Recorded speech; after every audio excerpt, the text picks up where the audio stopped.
ముద్ద కింద చేసిన లేఖ మీద అంటారు కదా, అలాగిచ్చి దీన్ని మింగించన్నాడట. ఆయన పట్టుకెళ్ళి అది ఎలాగోలని పోసాడు, ఊసింది, కానీ ఇది నోట్లో పెట్టాకే ఇలా పట్టుకుంది. ఎక్కడేస్తాడు ఆ గోళీని? ప్రయత్నం చేసి మళ్ళీ డాక్టర్ దగ్గరికి పోయాడు. ఇది కూడా మింగించలేకపోతున్నాను నేను సార్ అంటే, ఏమయ్యా నీకు తెలియలేదు, అది మీ ఆవిడ పొయ్యి ఊదుకునే ఇనప గొట్టం ఉంటుంది కదా, ఆ గొట్టం దాన్ని నోట్లో పెట్టి మందు అందులో వేసి గట్టిగా ఊదు, అదే కడుపులోకి పోద్దంటే చాలా మంచి ఉపాయం అనుకుని వచ్చాడు. గొట్టం తీసుకుని నోట్లో పెట్టాడు, మందు వేసాడు. ఊదడానికి నోరు పెడితే అది అవతలను చూసిందంటే.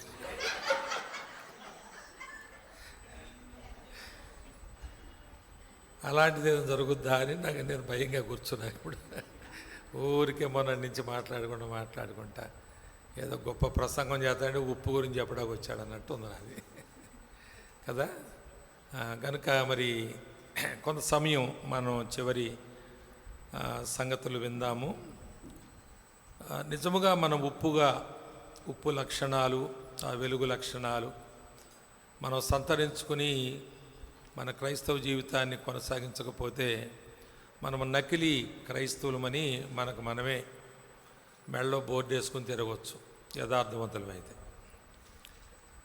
కనుక ఈ కూడికలు మనలను మరి ఉదయకాలం మనం చూసినట్లుగా నిష్ఫలమైన చెట్టు, నిష్ప్రయోజనమైన జీవితం,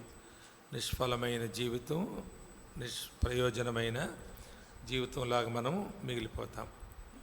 అందువల్ల మరి ఈ 4 పూటలు జరిగిన వాక్యాన్ని మన హృదయాల్లో ముద్రించుకోవాలి. మన ప్రవర్తనలో మార్పు కలుగునట్లుగా దాన్ని మనం అవలంబించాలి. దేవుని వాక్యాన్ని పఠించాలి. రెండవది దాన్ని పఠించాలి, పాటించాలి. మనం పఠించడంలో పాటించే ఉద్దేశం మనకు ఉండాలి. పాటించే ఉద్దేశం లేకపోతే పఠించడం వ్యర్థం.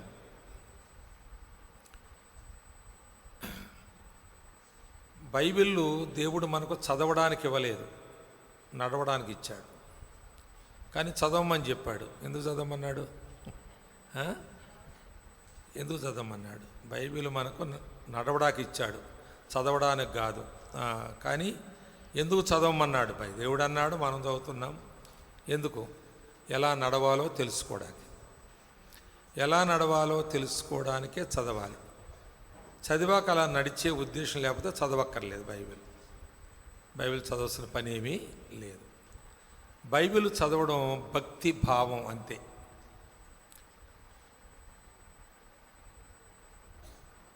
పరలోకంలో బైబిల్ ఉంటుందా? ఉండదు. కానీ బైబిల్ను అనుసరించి నడిచిన వాళ్ళు ఉంటారు అక్కడ. బైబిల్ ఎందుకంటే మన పరలోకం చేర్చడానికి. రాకెట్ తెలుసు కదా మీకు, రాకెట్ కేంద్రానికి కొన్నిసార్లు పోయాను నేను. ఎక్కడండి అది? శ్రీహరికోట షార్ లేదంటారు కదా. మీటింగ్స్ పోయినప్పుడు ఆ లోపల లోదరం చర్చ్ ఒకటి ఉంది. వెళ్ళినప్పుడు 3 సార్లు నేను వెళ్ళినప్పుడు 2 సార్లు అది ప్రయోగించడానికి సిద్ధపడతా ఉంది. దానికి రాకెట్ తయారు చేశారు. దాని బరువు 650 టన్నులు. ఏం బరువు? రాకెట్ బరువు 650 టన్నులు. నేను వెళ్ళినప్పుడు చూసింది పర్టికులర్గా ఆ పర్టికులర్ రాకెట్ 550 కోట్లట దాన్ని తయారు చేయడానికి. 76 మీటర్లో అడుగులో పొడవు ఎత్తు దాని. మరి రాకెట్ని తయారు చేశారు. రాకెట్ ప్రయోగించే స్థలంలో మరి దాన్ని ఉంచిన సమయంలో సార్ చూశాను. అంటే దాన్ని ప్రయోగించడం కాలంలో మన దగ్గరికి వెళ్ళినవారు, ఎక్కడో దూరంగా ఉండాలి ఎవరైనా కానీ దాని ముందు చూశాను. చాలా అద్భుతమైనటువంటి విధంగా అది ఉంది. అయితే రాకెట్ చంద్రమండలం వెళ్తుందా చెప్పండి? రాకెట్ చంద్రమండలం వెళ్ళునా? వెళ్ళదా? మరి ఎందుకు అది? రాకెట్ వెళ్తుందా? చంద్రమండలం వెళ్తుందా? వెళ్ళదు. మరి ఎందుకు తయారు చేశారు? శాటిలైట్ని చంద్రమండలం పంపించడానికి. అర్థమైందా? దాని మీద పెట్టే శాటిలైట్స్ ఉంటాయి కదా, వాటిని చంద్రమండలంలో పెట్టాలి. ఈ రాకెట్ను ప్రయోగించినప్పుడు అది పైకి వెళ్ళి దాని మీద అమర్చినటువంటి ఆ శాటిలైట్ను ఆ ఆర్బిట్లో అది డీక్లాంపింగ్ అంటారు కదా, అది అక్కడ వదిలేస్తుంది. దాన్ని వదిలేసినప్పుడు ఇక్కడ చాలా పెద్ద హంగామా చేస్తారు. పెద్ద సైంటిస్టులు, దేశాధినేతలు వాళ్ళంతా వచ్చి కూర్చుని పెద్ద హాల్ ఉంటుంది. హాల్ చూశాను. అంటే ఆ టైంలో కాదు, బట్ ఖాళీ ఉన్నప్పుడు చూశాను. అయితే మరి చాలా చప్పట్లు కొట్టి సంతోషించి గంతులేసి కౌగిలించుకుని దండలు వేసుకుని అలా ప్రశంసించుకుని అందరూ అక్కడ ఆ టీవీది పెట్టి కూర్చుంటారు. అది వెళ్ళి దగ్గరికి వెళ్ళినప్పుడు ఎప్పుడైతే ఆర్బిట్లోకి అది వెళ్ళిందో, లాంచింగ్ అంటారు కదా, ఇక్కడ లాంచ్ చేసింది, అది లోపలికి వెళ్ళడం చూసి ఆనందిస్తారు. కానీ ఈ రాకెట్ ఎక్కడ పడిపోయింది ఎవడ చూడ్డు. 650 టన్నులు, 550 కోట్లు ఖర్చు, దానికి 76 అడుగుల మీటర్ల ఎత్తది.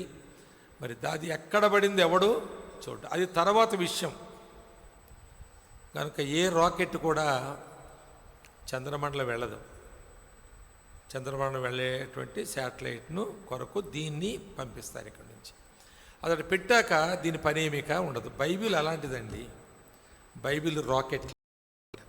మన ఆత్మను పరలోకంలో చేర్చడానికి ఇది ఒక రాకెట్ లాంటిది. మనం అందులోకి చేరడానికి తప్ప ఇది మనతో అక్కడ పరలోకంలో ఉండడానికి కాదు. కనుక పరలోకంలో భక్తికి బహుమానం ఉండదు. ఇక్కడ మనం ఉపవాస ప్రార్థన చేస్తాం. ఎందుకు చేస్తాం? దేవుడి కొరక, మన కొరక? ఇది భక్తిది. చర్చకు వస్తాం మన కొరక, దేవుడి కొరక. ప్రార్థన చేస్తాం మన కొరక, దేవుడి కొరక. మనం కానుకలు ఇస్తాం మన కొరక, దేవుడి కొరక. ఇవన్నీ మన కొరకే. ఇదన్నీ ఎంత రాకెట్, ఇదంతే. దీనికి బహుమానం ఉండదు. అక్కడ బహుమానం ఉండేది ఆత్మ ఫలమునకు బహుమానం ఉంటుందంతే. ఆత్మ ఫలం, దానికే బహుమానం. ప్రకటనలో ఏముంటుందండి? 22:12 ఏదో ఉంటుంది కదా, వాని మీకు బాగా ఉన్నాయి వాక్యాలు కంటత. 12 12. ఇదిగో త్వరగా వచ్చుచున్నాను, వాని క్రియ చొప్పున, వాని భక్తి చొప్పున కాదు, వాని క్రియ చొప్పున ప్రతి వానికి ఇచ్చుటకు నేను సిద్ధపడిన జీతము నా యొద్ద ఉన్నది. కనుక మన ఆత్మ ఫలమునకు, ఆత్మ 2 మాటలు చెప్తాను వినండి. అక్కడ ఆ డిఫరెన్స్ కూడా జాగ్రత్త చూడండి. ఆత్మ ఫలము, ఆత్మల ఫలము. ఏమైనా అర్థమైందా? ఎన్ని అక్షరాలు మారినాయి అంతే. ఆత్మఫలము, ఆత్మఫలము మనలో మనం కలిగి ఉండేది.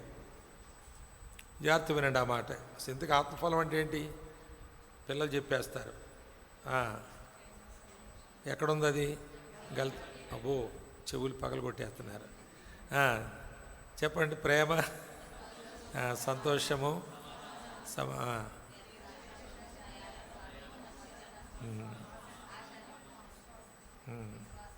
ఆశ, నిగ్రహం, విశ్వాసం కాదు, విశ్వాసం. సరే, ఏది ఏమైనా మొత్తం 9 చెప్పారా? ఈ 9ని 3 భాగాలు చేయాలి మనం. ప్రేమ, సంతోషము, సమాధానం ఒక భాగం. ఈ భాగం మన కొరకు, మనలో కలిగి ఉండవలసిన భాగం అది. ప్రేమ, సంతోషము, సమాధానము మన కొరకు, మనలో కలిగి ఉండాలి. తర్వాత మంచితనం, ఇతరుల కొరకు మనలో కలిగి ఉండాలి అది. 3వది విశ్వాసము, సాత్వికము, ఇది దేవుని కొరకు మనలో కలిగి ఉండాలి. ఈ 9 3 భాగాలుగా చేస్తే మొదటి 3 మన కొరకు మనలో కలిగి ఉండాలి. రెండవ 3 ఇతరుల కొరకు మనలో కలిగి ఉండాలి. చివరి 3 దేవుని కొరకు మనలో కలిగి ఉండాలి. మొత్తం 9 మనలోనే కలిగి ఉండాలి. ఆ విధంగా మనం ఆలోచన చేసినప్పుడు మన ఆధ్యాత్మిక జీవితం ఫలించినట్లు, ఫలము కలిగిన జీవితం. ఎవరి జీవితంలో ఫలం ఉండదో దేవుడు వారికి వరాలు ఇవ్వడు. ఒకవేళ అలాంటి వరం ఏదన్నా ఉన్నట్టుగా ఉంటే అది మిస్యూజ్ అవుతుంది. ఆ వరమును మనము సరిగా వాడుకోలేము. ఆత్మ ఫలము గలవారే ఆత్మ వరములను వాడుకోగలుగుతారు. అలాంటి వారికే దేవుడు నమ్మి వరాలను ఇస్తాడు. ఇప్పుడు రెండవ మాట ఏంటంటే ఆత్మల ఫలము. అదేంటది? ఆత్మల ఫలం ఏంటి అనగా ఇతర ఆత్మలను రక్షణలోనికి, అది ఆత్మల ఫలం. నీ జీవితంలో నీ ఖాతాలో అనుకోవచ్చు, అక్కడ బహుమానం. అదేది నీ వాని క్రియ చొప్పున, వాని క్రియ చొప్పున ఆయన జీతం సిద్ధపరిచాడు. అంటే నీవు నీ ఆధ్యాత్మిక జీవితాన్ని సరిగా నిర్వహించుకుంటూ ఎందరిని నీ సాక్ష్యము ద్వారా, సువార్త అందించడం ద్వారా ప్రభులోకి నడిపించావు, ఎంతమంది సంఘములో చేర్చబడ్డారని ఇప్పుడు మనం ఆ లెక్క వేసుకోవాలి. తర్వాత ఎంతమంది వారు పరలోక రాజ్యం వచ్చారనేది మనకు బహుమానం తెచ్చేటువంటి సంఖ్య అక్కడ మనం చూస్తాం. అక్కడ మనం వెళ్ళిన తర్వాత ఏదో వచ్చావా ఆ మూల కూర్చోన్నట్టుగా ఉండకూడదు మన బతుకులు. అందుకే సేవకుల కూడికలో మొన్ననే లాస్ట్ మంత్ మా సేవకులుగా నెలను కూడినప్పుడు మాట చెప్పాను. మనము సంఘాన్ని పరలోకం చేర్చడానికి మాత్రమే కాదు మనం చేసే సేవ, మన సంఘంలో ఉన్న ప్రతి వారు పరలోకంలో బహుమానము తెచ్చుకునే విధంగా వారిని సిద్ధపరచగలగాలి. అంటే ఇప్పుడు మీరు ఆ పుస్తకాలు తీసుకున్నారు కదా, ఆ పుస్తకాలు మరి ఇంకా అలాగా 2 ఉన్నాయని చెప్తున్నారు. నాకే సిగ్గు అవుతుంది తెచ్చినందుకు ఇక్కడికి. అయితే అందులో సుడిగుండంలో సంఘం అని పుస్తకం ఉంటుంది. సుడిగుండంలో సంఘం. ఆ పుస్తకాలు ప్రతిదీ అట్టమే చదవండి. ముందు వెనక ఏమి రాసిందో చదవండి. ఆ తర్వాత లోపలికి వెళ్ళి ముందు మాట నుంచి, ఎక్కువ ముందు మాటలే ఉండవు, ఎక్కడ ఉంటే కూడా అది కూడా మీరు చదవండి. కనుక మనము బహుమానము పొందేటువంటి విశ్వాసముగా సంఘములో ఉండాలి అనడానికే ఆ సుడిగుండంలో సంఘం అనే పుస్తకం రాయబడింది. చిన్న పుస్తకం. దాని థీమ్ ఏంటంటే సంఘము మునిగిపోతా లేదు, ముందుకెళ్ళడం లేదు. దాని థీమ్ అది. సుడిగుండం లేదని వేసామనుకోండి, అది మునగదో ముందుకెళ్ళదు, తిరుగుతూ ఉంటుంది అక్కడ అంతే. ఏదన్నా వరద వచ్చినప్పుడు కొట్టుకుపోద్ది, అది ఎక్కడ చేరద్దో తెలియదు. నేటి సంఘాలు అలాగున్నాయేమో అనేటువంటి ఆలోచనతో రాసినటువంటి అది. కనుక మనము పరలోకం వెళ్ళడమే ప్రాముఖ్యం కాదు, మనం పరలోకములు బహుమానము పొందినట్లుగా పరిగెత్తండి. మీరు బహుమానం పొందినట్లుగా పరిగెట్టాలి. ఇక్కడ వాని క్రియ చొప్పున ప్రతి వానికి ఇచ్చుటకు నేను సిద్ధపరిచిన జీతం ఉంది. కనుక నీవు ఇక్కడ ఆత్మఫలము కలిగి ఉండాలి, అలాగే ఆత్మల ఫలముతో కూడా నిండి ఉండాలి. అలాగూ మనం లేకపోతే మనం ఓ మతంలో ఉన్నాం అంతే. ఆ మతంలో నుంచి మతంలో దిగాం అంతే. మరి బాప్తిసం కూడా తీసుకున్నామంటే దాన్ని నేను చెప్తున్నాను, పొడిపాపి తడిపాపి అయినట్టు అంతే. ఇది నేను చెప్పిన మాటగా సాధు సుందర్ సింగ్ గారు చెప్పారు ఆ మాట. పొడిపాపి బాప్తిసం తీసుకోకముందు పొడిపాపి, బాప్తిసం తీసుకున్నాక తడిపాపి, అంతే తేడా. అలా బ్రతికితే ఇది ఒక మతంలో మనం దిగినట్లు అంతే. అందువల్ల మనం ఈ రాత్రి ఆ ఉప్పు విలువ కలది కాదు, కానీ అది ఉపయోగకరమైంది. ఎందరికి ఉపయోగం? అది అందరికి ఉపయోగం. అది ఎందులో వేసినా రుచిగా ఉంటుంది. కనుక మరి ఆ ఉప్పు కరిగి కలిసిపోయి కనబడకుండా పోయింది, కానీ దాని ప్రభావము, దాని రుచి ప్రతి పదార్థంలో మనం చూడగలుగుతాం. ఉప్పుకు బదులు లేదు. ఉప్పుకు ఉప్పు లేకపోతే ఉప్పే కావాలి కానీ ఇంకేం వేసినా లాభం లేదు. ఉప్పుకు బదులు లేదు కనుక మనకు బదులు లేదు. మనం లేకపోతే ఈ లోకం, మీరు లోకమునకు అంటే మనం లేకపోతే లోకం చప్పకుంటుందని అర్థం. మీరు లోకమునకు వెలుగై ఉన్నారంటే మీరు లేకపోతే లోకము చీకట్లో ఉంటుంది, వారి జీవితాలు చీకట్లో ఉంటాయి. వాక్యంలో 3 మాటలు. మీరు పూర్వము చీకటి అయి ఉంటేరి, తర్వాత మీరు చీకటిలో నడుచుచున్నారు, మీరు చీకటిలోనికి వెళ్ళబోతున్నారు. లోకము చీకటిలో ఉంది, చీకటిలో నడుస్తుంది. పూర్వము మీరు చీకటి అయి ఉన్నారు, ఇప్పుడు చీకటిలో నడుస్తున్నారు, మీరు చీకటిలోకి వెళ్ళబోతున్నారు. కనుక వారిని వెలుగులోనికి నడిపించాలి. నేను లోకములో ఉన్నప్పుడు లోకమునకు వెలుగై ఉన్నాను, నన్ను వెంబడించు వారు చీకట్లో నడవక జీవము గల వెలుగు. అలాగే మీరు లోకమునకు ఇప్పుడు వెలుగై ఉన్నారు, మిమ్మల్ని వెంబడించువాడు చీకట్లో నడవక మరి జీవపు వెలుగు కలిగి ఉంటారు అనేటువంటి ఆ గొప్ప ఆధిక్యత ప్రభు తన స్థానం మనకిచ్చి ఆయన వెళ్ళాడు. కనుక మనం ఆత్మల సంపాదకులుగా ఉండాలి. అన్ని జీవితాలకు మన జీవితం రుచినివ్వాలి. రాజుల 2వ గ్రంథంలో 7వ అధ్యాయంలో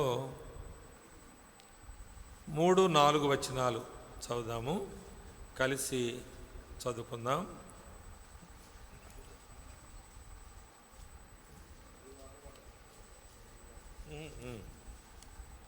పర్లేదు, మీది మీద ఇది మర్చిపోయాను. 7వ అధ్యాయము 3వ వచనము 4వ వచనం చదువుదాము, 5వ వచనం కూడా చదువుదాము. ఆడ పులుసు బాబు నాకు నీళ్ళు ఉన్నాయండి, ఫుల్ బాటిల్ ఉంది నాకు.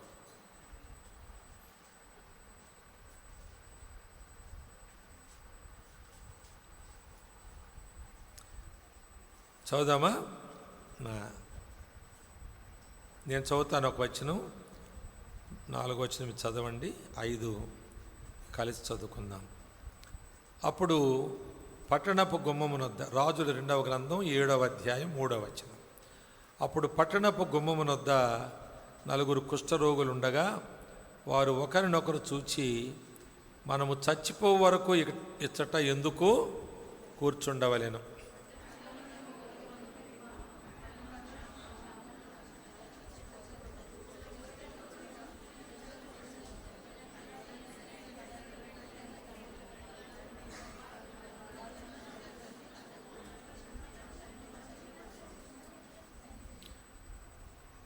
5 కలిసి చదువుకుందాం మరలా. సంధ్య చీకటి యందు సిరియనుల దండు పేటలోనికి పోవాలని లేచి సిరియనుల దండు వెలుపలి భాగమునొద్దకు రాగా అతడు ఎవరునూ కనబడకపోయేది. ప్రార్థన చేసుకుందాం. కృపామయుడైన తండ్రి, ప్రేమగల దేవ, మేము ఎప్పుడైనా నీకు ప్రార్థించవచ్చని మీరు సెలవిచ్చారు. మేము ఎంత భాగ్యవంతులం. అన్ని సమయాల్లో అన్ని స్థలాల నుండి మేము మీకు మా హృదయము తెరిచి చేసిన మనవులను మీరు చెవియొగ్గి వింటానని చాలా స్పష్టంగా చెప్పినందున మేము ధైర్యముతో మీ కృపాసన యొద్దకు పలుమార్లు చేరి వస్తూ ఉన్నాము. ప్రతిసారి మేము మా మనవులను మీకు చెప్పగా మీరు మీ చిత్తానుసారంగా మీ సమయంలో మాకు సహాయం చేస్తూ ఉన్నారు, జవాబిస్తూ ఉన్నారు. వందనాలు. మరి ఈ దినాల్లో ఈ 4 పూటలు నీ సన్నిధిలో నీ వాక్యమును మేము ధ్యానం చేయడానికి, కొన్ని సంగతులు జ్ఞాపకం చేసుకోవడానికి ఉన్నవే మీవే మీరు బయలుపరిచిన సంగతులే, మీరు మాకు గ్రంథస్థం చేసి మా చేతికిచ్చిన సంగతులే మేము మరలా చూస్తున్నాం. అవి చూస్తున్నప్పుడు మాలో మేము ఎలా ఉన్నామో చూసుకోగలుగుతున్నాం. అలా చూసుకున్నప్పుడు మేము దిద్దుకోగలుగుతున్నాం, మార్చుకోగలుగుతున్నాం, నీకు మహిమకరముగా జీవించుటకు తీర్మానం చేసుకోగలుగుతున్నాం. ఈరోజు కూడా అలాంటి కార్యం మీరు జరిగిస్తారని ఆశించి, అలాగే నీ దాసుల పరిచర్యను సంఘాన్ని వర్ధిల్ల చేయండి. పిల్లలు కూడా మంచి బహుమానాలు తీసుకున్నారు. వారు చేసిన ఆ యొక్క మరి ఆధ్యాత్మిక కృషి బహుమానం పొందవలని వారు ఈ చిన్న హృదయంలో పరుగులు పెట్టి ఆశించి సాధించినారు. వారి జీవితంలో ప్రభువా నాయన నీవిచ్చే బహుమానము పొందే వరకు అదే ఆశతో నిష్ఠతో వారు పరిగెట్టకు సహాయం చేయండి. వారి తల్లిదండ్రులు వారిని మరి ఎక్కువగా ఆ దిశలో ప్రోత్సహించి నాయన గొప్ప యోధులుగా ఆ బిడ్డను తయారు చేయటకు సహాయం. ఈ విధంగా మరి దినాల్లో మాట్లాడిన నీ మాటలు ఎంతవరకు ఎవరికి అవగాహన కలిగిందో ప్రభు, ఒక్క మాట చాలదా? నీ మాట మమ్మల్ని బ్రతికిస్తుంది కదా. అలాగే ఈ చివరిసారి అయినా మీరు ప్రతి వారితో మాట్లాడతారని ఆశించి స్తుతించి, నీ దాసుడును నన్ను కూడా ఇక్కడ ఎంతో ప్రేమతో చేర్చుకున్నారు, ఎంతో మంచి ఆతిథ్యం ఇచ్చారు ప్రభువా. మరి నాకు కూడా మీరు ఆరోగ్యం ఇచ్చారు, వందనాలు. ఈ బిడ్డలతో ఉండేటువంటి సమయం సహవాసం భాగ్యంగా ఎంచుకొని మిమ్మల్ని స్తుతిస్తూ నాయన, నా ప్రియ సహోదరి సహోదరులతో నేను పరలోకములో ఉండే ముందు వీరితో ఉండగలిగాను. మేమందరం కలిసి ఒకానొక దినమున మీతో ఉంటామని నిరీక్షణతో కృతజ్ఞతాపూర్వకంగా చదవబడిన వాక్యమును మమ్మను మీ హస్తగతం చేసుకుంటూ క్రీస్తు యేసు ప్రభు ద్వారా ప్రార్థించున్నాం తండ్రి. ఆమేన్, ఆమేన్.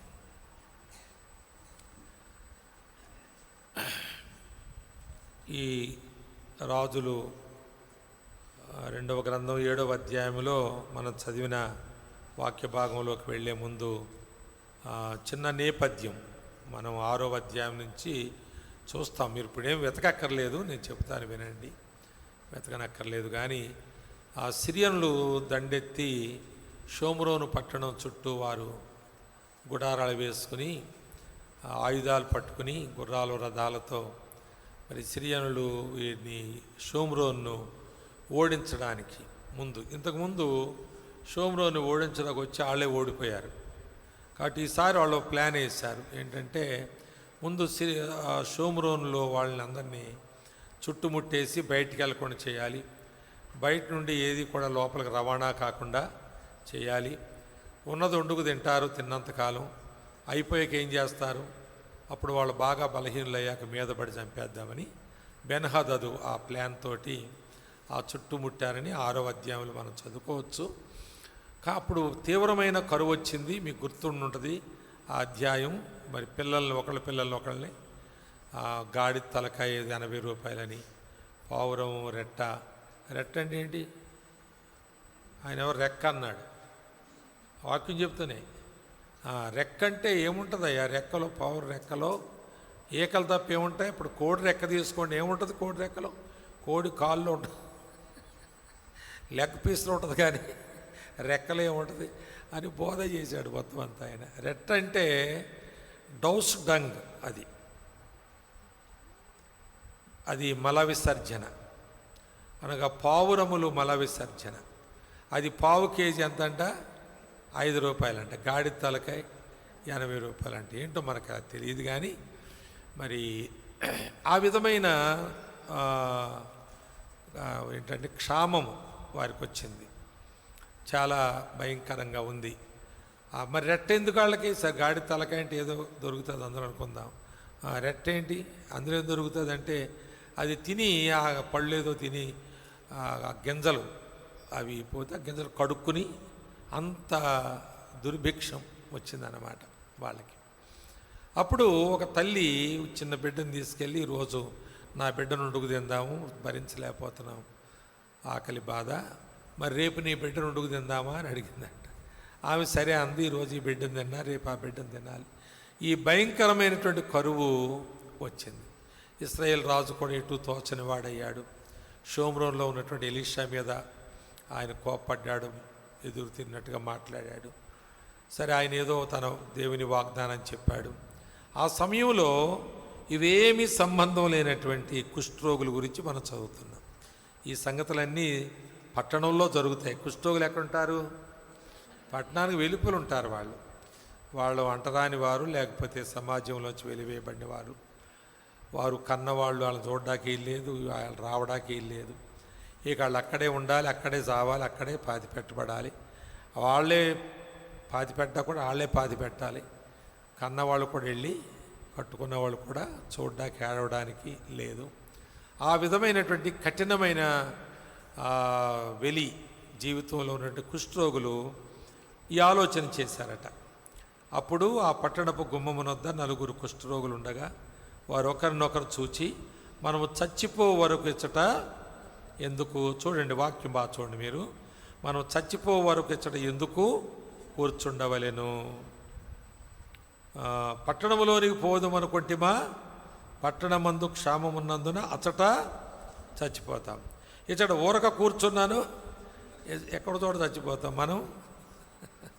మనం కూడా అంతే. మరి ఇప్పుడు అనుకున్నారు అలాగని మీరు అనుకున్నారా? వాక్యంలో ఒక మాట ఉంటుంది, మనం నిన్నటి వాళ్ళమే అని.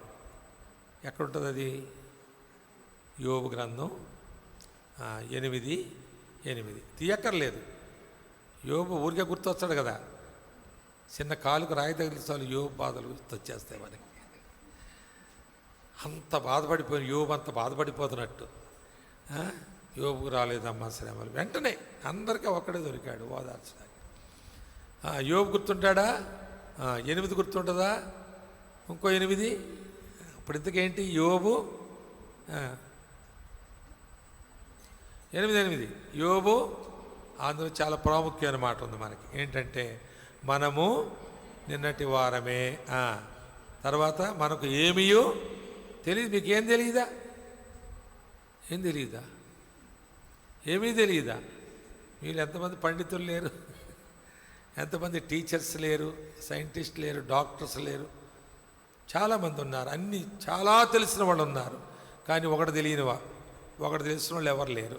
అదేంటంటే మనం ఎప్పుడు చేస్తామో, ఎలా ఎక్కడ చేస్తామో చెప్పండి. ఎవరైనా పోనీ అడిగిరండి, ఎవరైనా తెలియదు. మనకేమీ తెలియదు. అది అంటే ఈ 3 విషయాల్లో ఏది మనకు తెలియదు. గుర్తుపెట్టుకోండి, చావు ఉందని తెలుసు కానీ ఎప్పుడో తెలియదు. ఎప్పుడో తెలియదంటే మనం ఎప్పుడు ఎలాగున్నాం చెప్పండి? చావులో ఉన్నామని అర్థం. ఆ కింద 2 సెకండ్ లైన్లు ఏముంటుందంటే, మనము మన జీవితము, జీవితకాలము, మన ఆయుష్కాలము నీడ వంటిది అని ఉంటుంది 8:8లో, 2వ లైన్లో 8:8 ఏముంటుంది? నీడ వంటిది. మన నిన్నటి వారమే, మనకేమీ తెలియదు, మన జీవితము నీడ వంటిది అంతే కదా. కనుక మనము ఎప్పుడూ చావు నీడలో ఉన్నామని అర్థం అంతే. ప్రతి నిమిషం చావు నీడలో మనం ఉన్నాం. అది ఎప్పుడో, ఎలాగో, ఎక్కడో ఎవరికి తెలియదు. మనం ఎక్కడున్నా చచ్చిపోతాం అనుకుంటున్నారు వీళ్ళు కుష్ఠరోగులు. మరి క్రైస్తవులు కూడా అది మంచి సందేశం, మనం అది గుర్తుపెట్టుకోవాలి. జ్యోతిష్కుడు, నేను ప్రయాణం చేస్తున్నాను ఒకసారి బస్సులో, నేను ఫ్రెండ్స్ అయిపోయాం, చాలా దూరం ప్రయాణం చేయాలి. చాలా ఫ్రెండ్లీగా మాట్లాడుతున్నాడు.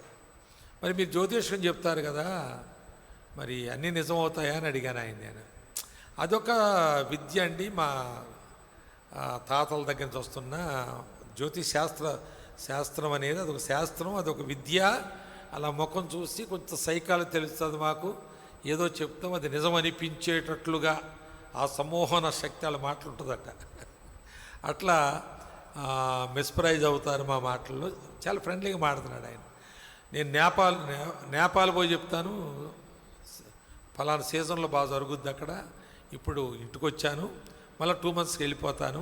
మా వాళ్ళు మలేషియా వరకు పోతారండి, మేము ఢిల్లీలో కూడా మంత్రులు కూడా చెప్తాం అని చెప్తున్నాడు.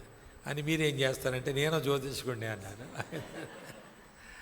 అంటే సరదాగా మాట్లాడుకుంటున్నాం కదా. అంటే ఇలా కింద మీద చూసి కూర్చున్నామండి అనుకోండి. అప్పుడు చెప్పాను, మీరు చెప్పినవి కొన్ని నెరవేరుతాయన్నారు, కొన్ని నెరవేరమని మీరే అన్నారు కదా, కానీ నేను చెప్పింది మొత్తం నెరవేరుతుందని చెప్పాను.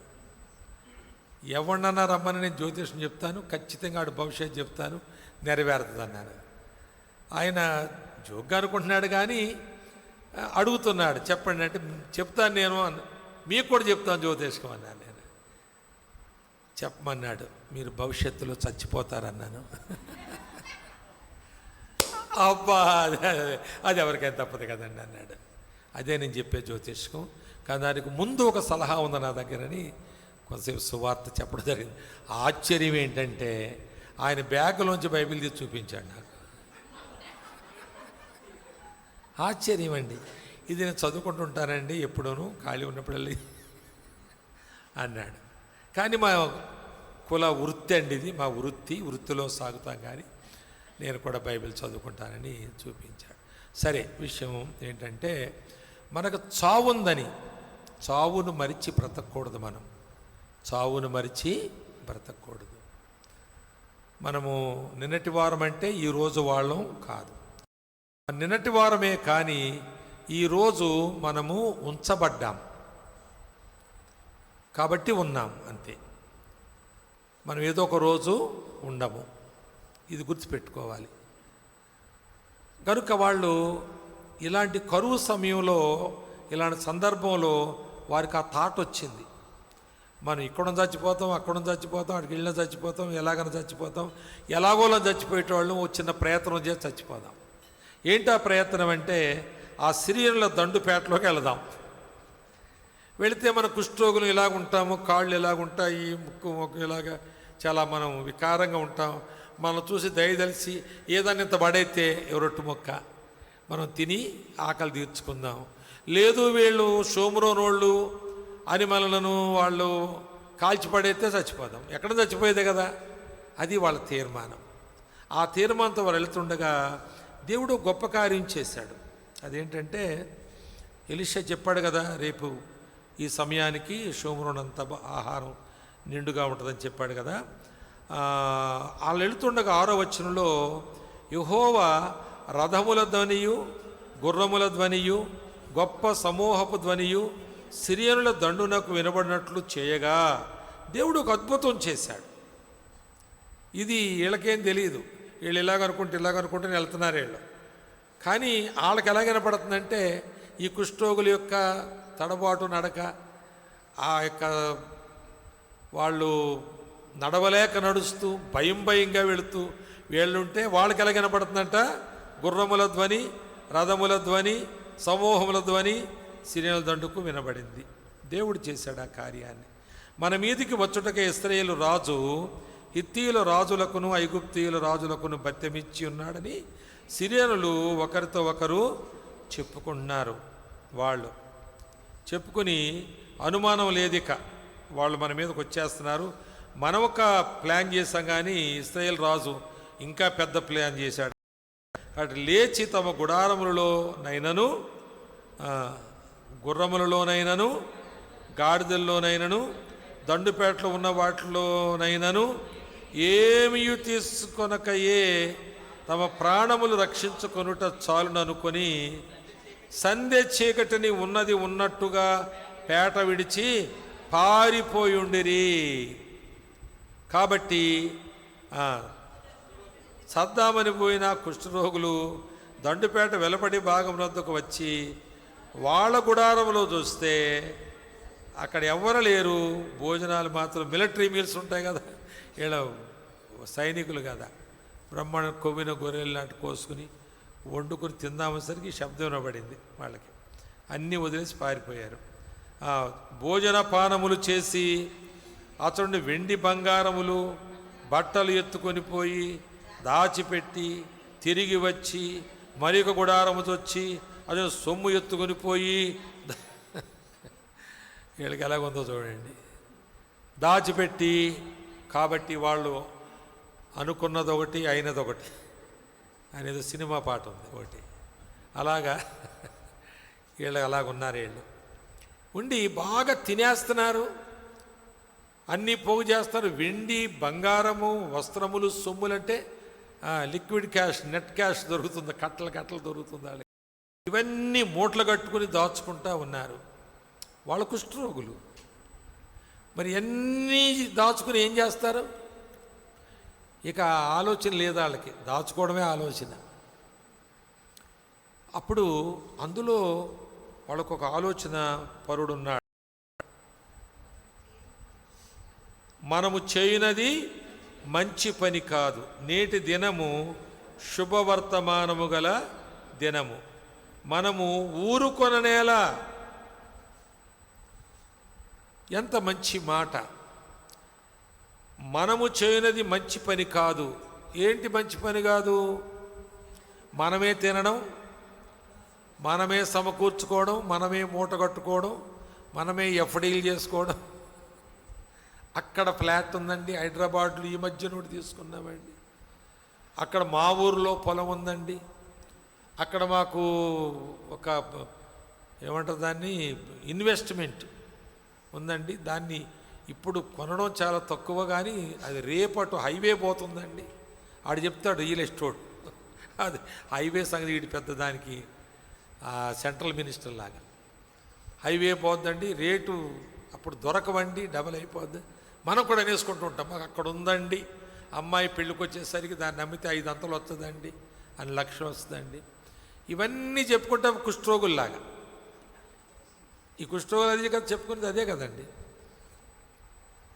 కాబట్టి ఇది మంచి పని కాదంటున్నారు వాళ్ళ చివరికి. ఒరేయ్, మనం చచ్చేటాళ్ళము, ఇదేం పనిరా మనం చేసేది? ఏదో ఆకలేసి తిన్నామని తిన్నాం, ఇంకోసారి తిందాం అవసరమైతే, ఇక్కడ పండుకుందాం అవసరమైతే, కానీ అవన్నీ పోగు చేసుకుని మరి ఇన్ని బెన్హదదు ట్రూప్ చాలా పెద్దది కదండి.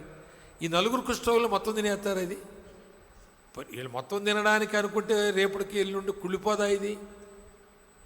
కాబట్టి ఇది మంచి పని కాదు. మనం ఏం చేయాలి? ఇప్పుడు షోమ్రోన్లోనికి వెళ్ళాలి, వెళ్ళి ఈ శుభవార్త వాళ్ళకి తెలియచేయాలి మనం. మరి షోమ్రోన్లోకి పట్టణంలోకి మమ్మల్ని వెళ్ళేస్తారా కుష్ఠరోగుల్ని? వెళ్ళేవారు. కాబట్టి ఏం చేస్తాం? ద్వారపాలకునికి తెలియజేద్దాం. ఆ ద్వారపాలకుడు అంటే ఆ చివర ఊరికి పొలిమేరలో ఉన్నవాడు చెబుదాం. వాడిపోయి ఏం చేస్తాడు? లోపల వాడు చెప్తాడు. ఆడిపోయి ఏం చేస్తాడు? రాజ్యానికి చాటింపేస్తాడు. కాబట్టి ఈ పట్టణము కరువుతో తల్లడిల్లిపోతుంది. పిల్లలను కోసుకు తింటున్నారు, పావురపు రెట్ట తింటున్నారు, గాడి తలకాయలు తింటున్నారు, అవి అయిపోయినాయి. కాబట్టి ఈ శుభవార్త వాళ్ళకి చెప్పాలి. ఈరోజు ఎంత మంచి మాట చూడండి, శుభవర్తమానము గల నేటి దినము, శుభవర్తమానము గల దినము. మనము చేయనది మంచి పని కాదు. కుష్ఠరోగులు ఆ షోమ్రోను పట్టణానికి అందరికీ సమృద్ధికరమైన ఆహారాన్ని అందించగలిగారు వాళ్ళు. ఇప్పుడు మళ్ళీ ఉప్పు దగ్గరికి వెళ్దాం మనం. ఉప్పు యొక్క విలువ ఎంత? కుష్ఠరోగుల విలువ ఎంత చెప్పండి? కుష్ఠరోగుల విలువ ఉప్పు కన్నా ఏదో 5 రూపాయలు అన్నాము, అగ్గిపెట్టేని ఏదో రూపాయి అన్నారు, 2 పైసలు ఆ పుల్ల అన్నారు. కుష్ఠరోగులు 0 కదండి. వాళ్ళకి ఏమైనా విలువ ఉందా? వాళ్ళు ఏమైనా కలవచ్చా? వీళ్ళు ఊళ్ళోకి రావచ్చా? 0. వాళ్ళకి అసలు వాళ్ళ విలువే 0. కానీ ఏం చేశారు వాళ్ళు? ఆ పట్టణానికి ఆహారాన్ని అందించారు, వాళ్ళ బ్రతికించారు. మనం చస్తే చచ్చామని వెళ్ళారు, కానీ పట్టణం అంతటిని బతికించారు, షోమ్రోన్ను బతికించారు వాళ్ళు. కాబట్టి వారు విలువలేని వాళ్ళు, కానీ ఎంత ఉపయోగపడ్డారు. మరి క్రైస్తవులలాగా జీవిస్తున్నారా ఈ రోజుల్లో? కనీసం కుష్ఠరోగుల్లా బతుకుతున్నారా? వాళ్ళకున్నటువంటి ఆ మనస్సు ఉందా? మరలా మనం గుడ్ ఫ్రైడే మెసేజ్కి వెళ్తే ఇక మీదట జీవించువారము ఏంటండి? తమ కొరకు కాక తమ కొరకు మృతి చెంది తిరిగి లేచిన క్రీస్తు యేసు కొరకే జీవించమని నిర్ణయించుకుందాం, తీర్మానం చేసుకుందాం అనుకున్నాం కదా. కనుక ఇంకా మన కొరకు జీవించుట, మనకేదో లేదు, మనకేదో కావాలి, ఇది ఉంటే బాగుండును, ఇది లేకపోయినందు వలన అని విచారిస్తూ ఉంటాం మనం. మరి జీవించువారు ఇక మీద తమ కొరకు కాక అని స్లోగాన్స్ పలుకుతుంటాం మనం. కానీ ఇంటికి వెళ్ళి ఇది ఉంటే బాగుండు, ఇది లేదు ఎలాగా, ఇలాంటి ఆలోచనలతో మనం సతమతం అయిపోతూ ఉంటాం. ఎప్పుడైతే పౌలు నేను కాను క్రీస్తు అన్నాడు, ఇక్కడ ఒక మాట గుర్తుపెట్టుకోండి మీరు. నేను కాను అనకపోతే క్రీస్తు అనగలడా? నేను కానంటేనే క్రీస్తు మ్యాచ్ అవుతుంది. నేను క్రీస్తు అంటాడా? నేను కాను క్రీస్తే అనే మాట.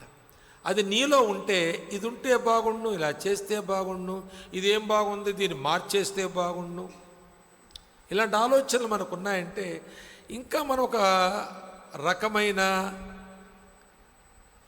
రెండు రకాల జీవితం. ఇందాక మనం అక్కడ చూసాం కదా, తోటలోనే ఉంది ఆ చెట్టు, కానీ వన్ సైడ్ చాలా బాగుంది.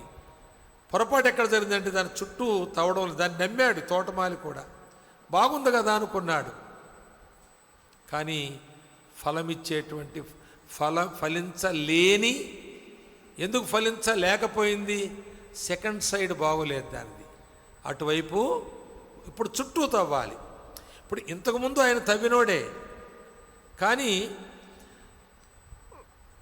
ఎరువు వేసే దాన్ని మరలా ఇంకొకసారి చేసే ప్రయత్నం చేసి, ఇంతకాలం నేను చేసిన దానివల్ల అది ఏమి ఇవ్వకపోయింది, ఇప్పుడు ఇస్తుందేమో చూస్తాను, ఇది నా చివరి ప్రయత్నము, కాకపోతే నరికివేయవచ్చు, ఫలిస్తుందని నమ్మకం కూడా లేని చెట్టు అయింది. కనుక మనం చాలా కాలంగా దేవుని మందిరంలో ఉండి దీవించబడుతున్నాం. ఇక్కడికి వచ్చినప్పుడు నాకేమీ లేదు, తర్వాత నాకు ఇల్లు ఇచ్చాడు దేవుడు, తర్వాత నాకు ఒక ఉద్యోగం ఇచ్చాడు దేవుడు, తర్వాత నాకు పిల్లల్ని ఇచ్చాడు దేవుడు, మా పిల్లలకు వివాహం చేయగలిగాను, ఏవేవో దైవజనుల ప్రార్థన వలన అని కొన్నిసార్లు సాక్ష్యాలు చెబుతుంటాం మనం. నిజమే, ఇవన్నీ జరుగుతున్నాయి. కానీ నీవు నీ కొరకేనా బ్రతుకుతున్నది? కుష్ఠోగులు అంటున్నారు ఇది మంచి పని కాదు. కుష్ఠోగుల సందేశం క్రైస్తవులకు ఏంటంటే, మీరు చేస్తున్న పని మంచి పని కాదు, మీరు మీ కొరకే కాదు. ఇక్కడ ఇంకొక మాట చెప్తాను, మీ మనసులో పెట్టుకోండి.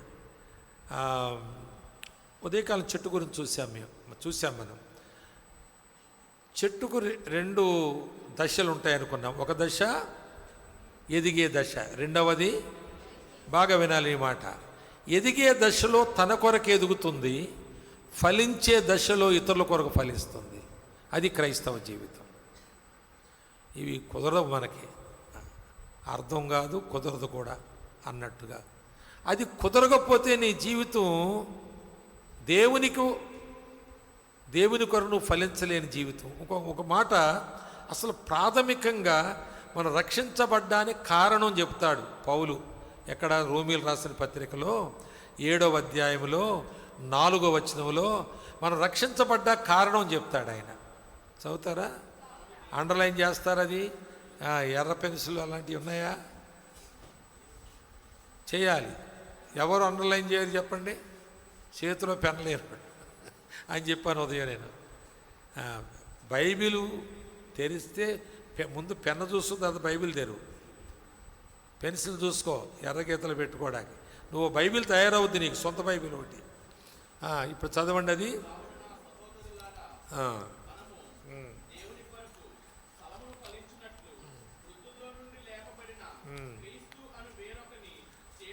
గమనించండి ఇక్కడ.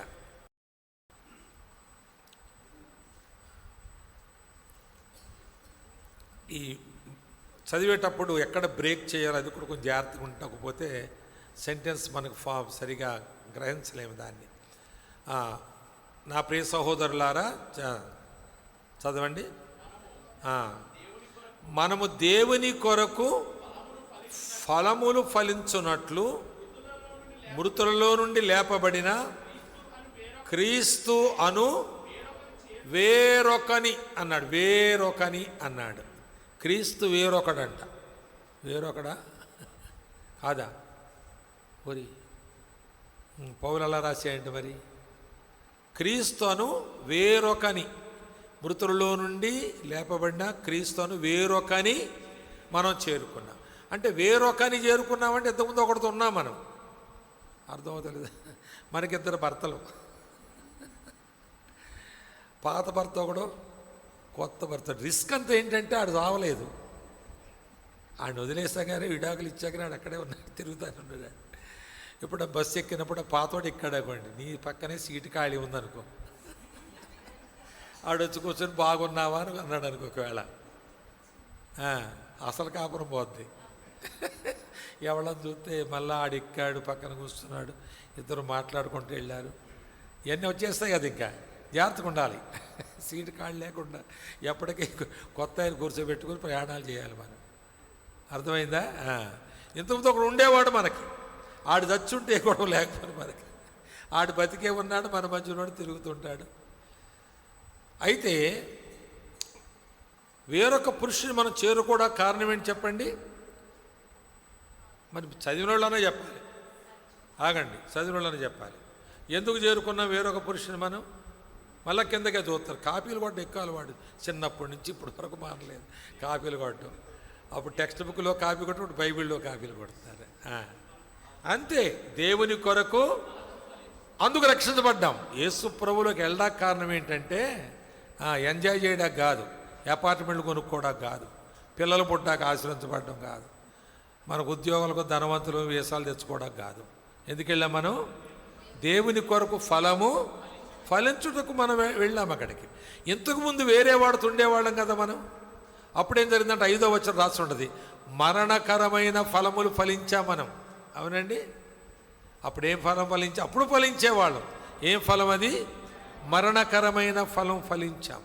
ఇప్పుడు దేవుని కొరకు ఫలము ఫలించడానికి వెళ్ళాం మనం. అది గనుక చెట్టు ఎదిగినంతకాలము ఆ దశలో తన కొరకే ఎదుగుతుంది. కానీ ఫలించడం ప్రారంభించినప్పుడు మీరు చెప్పండి, 500 కాయలు కాసిందండి, మామిడికాయలు అనుకుందాం. ఎన్ని కాయలు తన కొరకు, ఎన్ని కాయలు ఇతరుల కొరకు కదా? అది క్రైస్తవ జీవితం. మరి అంతే క్రైస్తవ జీవితం. ఇప్పుడు భార్య భర్తలు ఉన్నారు, ఇద్దరు ప్రభులో ఉన్నారు, ప్రభు కొరకు జీవిస్తున్నారు. మరి భర్త చచ్చిపోయాడు, ఇప్పుడు భార్య ఏం చేయాలి? బెంగ పెట్టుకుని ఆమె కూడా చచ్చిపోవాలా, బక్కబడిపోవాలా, ఇంకేముందో జీవితంలో అనుకుని ఉసూరుమంట ఉండాలా? ఆయన ఇద్దరూ కలిసి ఫలించారు. ఇప్పుడు తాను తన భాగంగా ఫలించాలి. ఇప్పుడు భర్త ఉన్నాడు, చనిపోయాడు, భార్య ఉంది, చనిపోయింది, పిల్లలు ఉన్నారు, చనిపోయారు, లేరు. కొంతమంది పిల్లలు అమెరికాలో ఉంటారు. నేను అడిగాను, ఒకసారి మెదక్ వెళ్తే నాకు తెలిసిన వాళ్ళు అంటున్నారు, మా పెద్దోడు అమెరికా పోయి ఈ చిన్నోడు కూడా తీసుకుపోయాడు అన్న, ఇక పాపను కూడా మొన్న ఈ మధ్యలో అది పెళ్లి చేసి తీసుకెళ్దామని ఆగాడు, కానీ అన్నీ తయారైపోయి పెళ్లి చేసేస్తే పంపించవచ్చని చూస్తానంటే నేను అన్నాను, మరి ఎందుకు కన్నారు వాళ్ళని అడిగాను నేను. మరి ఎందుకు కన్నట్టు వాళ్ళు మీరు? ఇప్పుడు పిల్లలు ఉన్నట్టా లేనట్టా? మీకు పిల్లలు ఉన్నట్టా లేనట్టు అంటే లేనట్టే. మరి ఇద్దరు అలా ఆగి ఉంటే అయిపోయినది, గొడవలు ఎందుకు మీకు? వాళ్ళు అడ్డు పంపించడం ఎందుకు? మళ్ళీ ట్రంప్ మళ్ళీ పంపించారు, ఏ గొడవలు ఉన్నాయి కదా ఇప్పుడు. వాడు పుణ్యం అనుకుంటే మళ్ళీ మన పిల్లలు మనకు పంపించాడు. దేవునికి స్తోత్రం. ఒంటరికున్న భార్య దగ్గరికి భర్త వస్తున్నాడు, ఇప్పుడు భర్త దగ్గరికి భార్య వస్తుంది కావచ్చు, పిల్లల తల్లిదండ్రులకు వస్తున్నారు కావచ్చు, ఆయన పుణ్యమా అంట. కనుక మరి మీరు ఎందుకు కన్నారని అడిగాను. అన్న భలే ప్రశ్న వేశారన్న, నేను చెప్తున్నానన్న పాపను పంపించొద్దని. కానీ వాడు మా పెద్దోడు ఊరుకుంటలేదన్నా అన్నాడు. ఇందాక ఎవరు అంటున్నారు నాతోటి, మా పిల్లలు ఇద్దరు అమెరికాలో ఉన్నారంటే అమెరికా నుంచి పరలోకం పోయే రోడ్లు బాగోలేవంట, రప్పించేయండి తొందరగా అన్నాను వెనక్కి. కనుక వాళ్ళు అక్కడికి వెళ్ళి పాపం భక్తి పరులే బాగానే ఉన్నారు ఇక్కడ అన్నీ, కానీ అక్కడ కల్చర్లో పరిశుద్ధత తక్కువ ఉంది. క్రిస్టియన్ కల్చర్లోనే అది పెద్ద పట్టింపు గల మాట కాకుండా పోయింది. అది పరిశుద్ధత పెద్ద పట్టింపున్న మాట కాకుండా పోయింది. అందువల్ల మరి మనం అక్కడికి వెళ్ళి బాగుపడేది ఏమీ లేదు. కానీ ఈ విధంగా మనం ఏమి ఆలోచన చేస్తున్నామంటే, మనము ఎదిగినంతకాలం ఎదిగాము, ఫలించేటప్పుడు కూడా మనమే దాచుకున్నాం, మొత్తం మనమే, మనకే మనకే మనకే మనకే. కుష్ఠరోగులు అంటున్నారు ఇది మంచి పని కాదంటున్నారు. ఇది మంచి పని కాదు. మనం ఫలించే వరకు పెరిగి. అందుకే ఒక మంచి మాట ఉంటుంది మొదటి కీర్తనలో, నీటి కాలువల యోరణ నాటబడినదై ఆకు వాడక, ఆ మాట తన కాలములో అది ఫలిస్తుంది. ఆయన గంపెందుకు పట్టుకొచ్చాడు? అంజూరపు చెట్టుకు కాలం వచ్చింది, ఫలించే కాలం. ఆ ఫలము యజమానునికి ఇవ్వాలి. ఇప్పుడు చెట్టుకి 100 కాయలు కాసినాయి, ఆయన వచ్చాడు ద్రాక్ష తోటలో. ఈ పిల్లలు ఏమన్నా కొంచెం పాపం వాళ్ళు పిల్లల్ని ఎప్పుడు ముందు కూర్చోబెట్టకూడదండి. మరి పాపం వాళ్ళకి ఏం అర్థం అవుతుంది? అక్కడ ఈయన ఎవరు వస్తాడు, కేసీఆర్ వస్తాడా, ఈ మధ్య నిలువు కనబడ్డాయి వాల్ పోస్టర్లో. ఆ మీటింగ్లో వాళ్ళకి అల్లరి కావాలి, ముందు కూర్చోబెట్టి. మన పిల్లలందరినీ పంపించండి, ముందు కూర్చుంటారు, వాడికి అల్లరి కావాలి. మరి ఇక్కడ అల్లరి ఉండకూడదు. ఏం చెప్తున్నాను మీకు ఇప్పుడు? అందులో నాటుకున్నాడు ఆయన అంజూరపు చెట్టు, గంపట్టుకొచ్చాడు. 100 కాయలు ఉన్నాయి. ఎన్ని కాయలు కోసుకెళ్తాడు? 99? 100కు 100 కోసుకెళ్తాడు. అది అన్యాయమా న్యాయమా? న్యాయమే. కనుక అది యజమానుని కొరకు ఫలించడానికి నాటబడింది, అది పెంచబడింది. అది పెరిగినంత కాలం అది పెరుగుటకు దాని కొరకు అది పెరిగింది. తర్వాత యజమాని కొరకు, అదే ఆ 7వ అధ్యాయం 4వ వచనంలో రోమాపత్రిలో ఉన్నటువంటి మాట. మనము దేవుని కొరకు ఫలము ఫలించు నిమిత్తమై మృతుల్లోంచి లేపబడిన క్రీస్తును వేరొక్కని చేరుకు, వాడి దగ్గర నుంచి క్రీస్తులోనికి మనం చేరుకున్నాం. అక్కడున్నప్పుడు మరణకరమైన ఫలమును, 5వ వచనం చెప్తున్న మాట, మరణకరమైన ఫలం ఫలించాం మనం. ఇప్పుడు దేవుని కొరకు ఫలమును ఫలించాలి, మన కొరకు కాదు.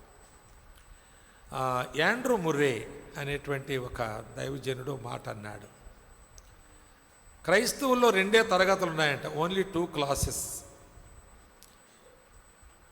In Christianity. క్రైస్తవుల్లో 2 తరగతులు ఉన్నాయి.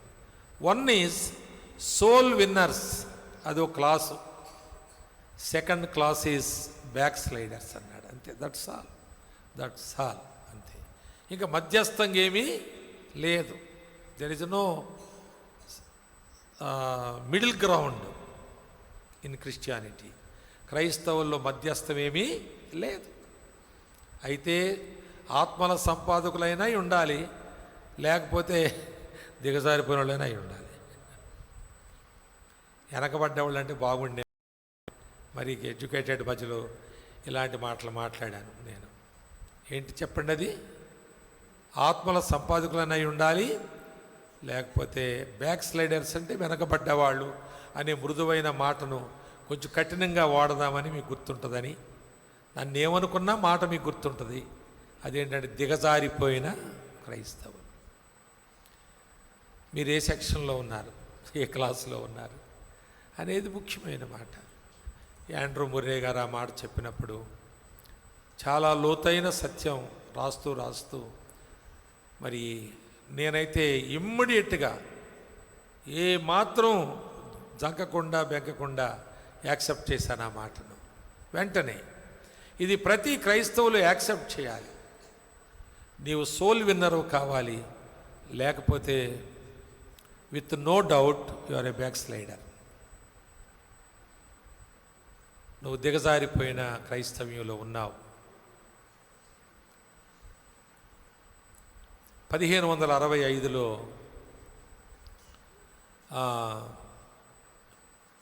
ఫిలిప్పీన్స్ సువార్త వెళ్ళింది.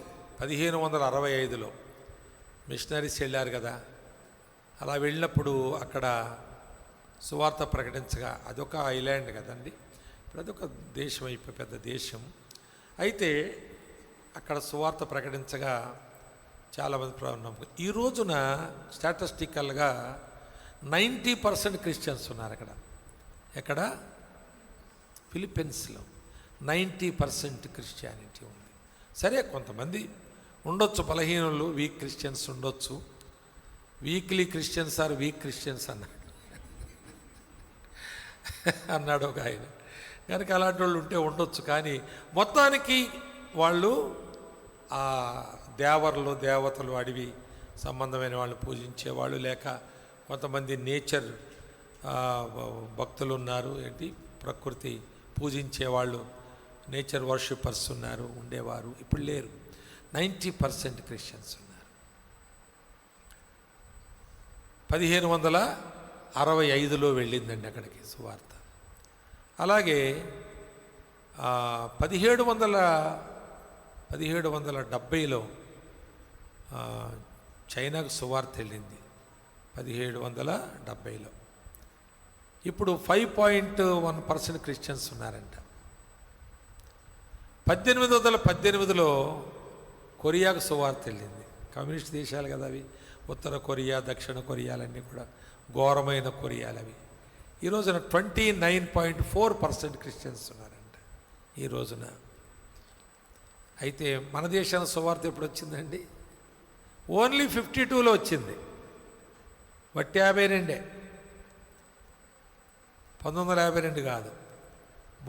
మొదటి శతాబ్దం 100 సంవత్సరాలు కాకముందే, క్రీస్తు తర్వాత 52వ సంవత్సరంలో ఆయన శిష్యుడైన తోమా తీసుకొచ్చాడు. చాలామంది ప్రభు నమ్ముకున్నారు ఆ దినాల్లో. కేరళ వచ్చాడు, తర్వాత చెన్నై వచ్చాడు, అక్కడ చంపేశారు ఆయన్ని. మరి ఆ తర్వాత కేరళ మిషనరీస్ బయలుదేరారు. వాళ్ళు బ్రాహ్మణ్స్ ప్రభుని నమ్ముకున్నారు, మొదటి చరిత్రలో ఉంది. మరి ఆ విధంగా క్రిస్టియానిటీ 52లో మన దేశం వచ్చింది. ఇప్పుడు పర్సెంట్ ఎంత అండి? చైనా కంటే తక్కువ ఉందేమన్నట్టు ఉంది ఇప్పుడు మన పర్సెంటేజ్. సరే, కొంతమంది భక్తులు చెబుతున్నారు ఉండొచ్చు, ఎక్కువ వెలుగులోకి రాలేదంటారు. ఆ క్రిస్టియన్ అంటే వెలుగులోకి వచ్చినోడే క్రిస్టియన్, మరి రానుడు క్రిస్టియన్ ఎట్లా అవుతాడు? వాక్యం ఉన్న ప్రకారం సీక్రెట్ క్రిస్టియన్ మరి ఆళ్ళదేవి రాజ్యము అలాగా. సరే, కొంతమంది ఒత్తిడిలో ఉన్నారు కావచ్చు, కానీ మరి మన దేశంలో పర్సెంటేజ్ చూస్తే అది 2 అంటున్నారు, 3 అంటున్నారు, 3 పాయింట్ అంటున్నారు.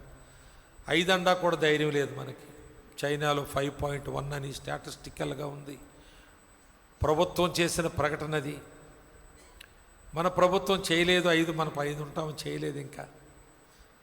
మన మైనారిటీ 2 మైనారిటీ, చాలా మైనారిటీ, మామూలుగా కాదు. అలా ఉంది మన హిందూ దేశం.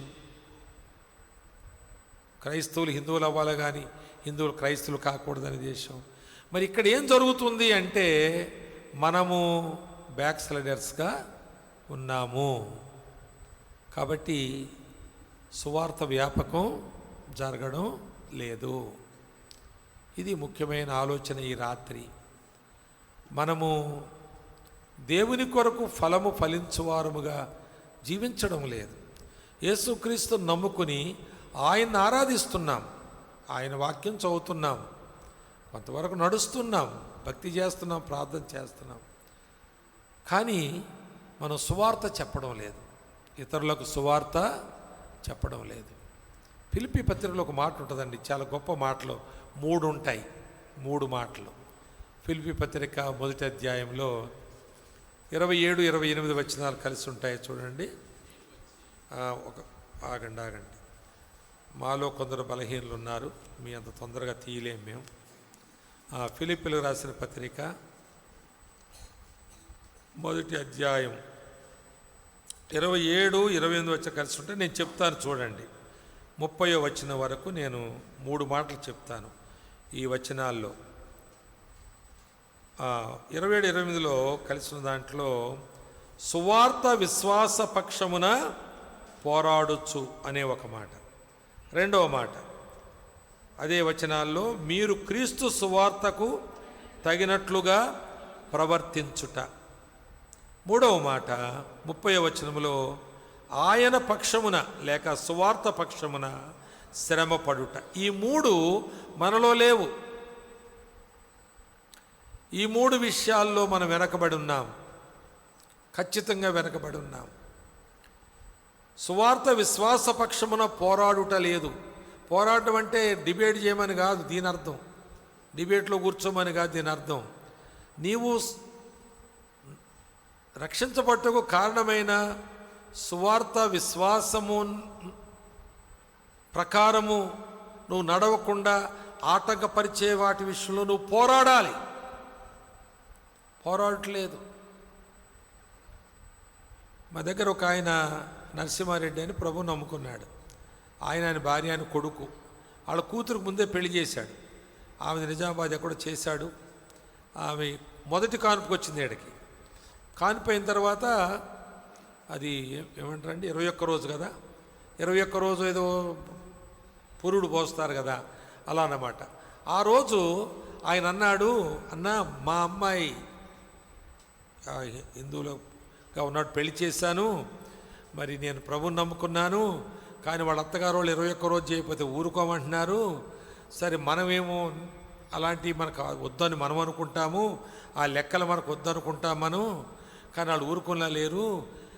అన్న ఏదన్నా దీని విషయంలో ఏం చేస్తే బాగుంటుందని ఒక ఆశ ఉంది నాకు, చేయొచ్చా అని అడిగాడు.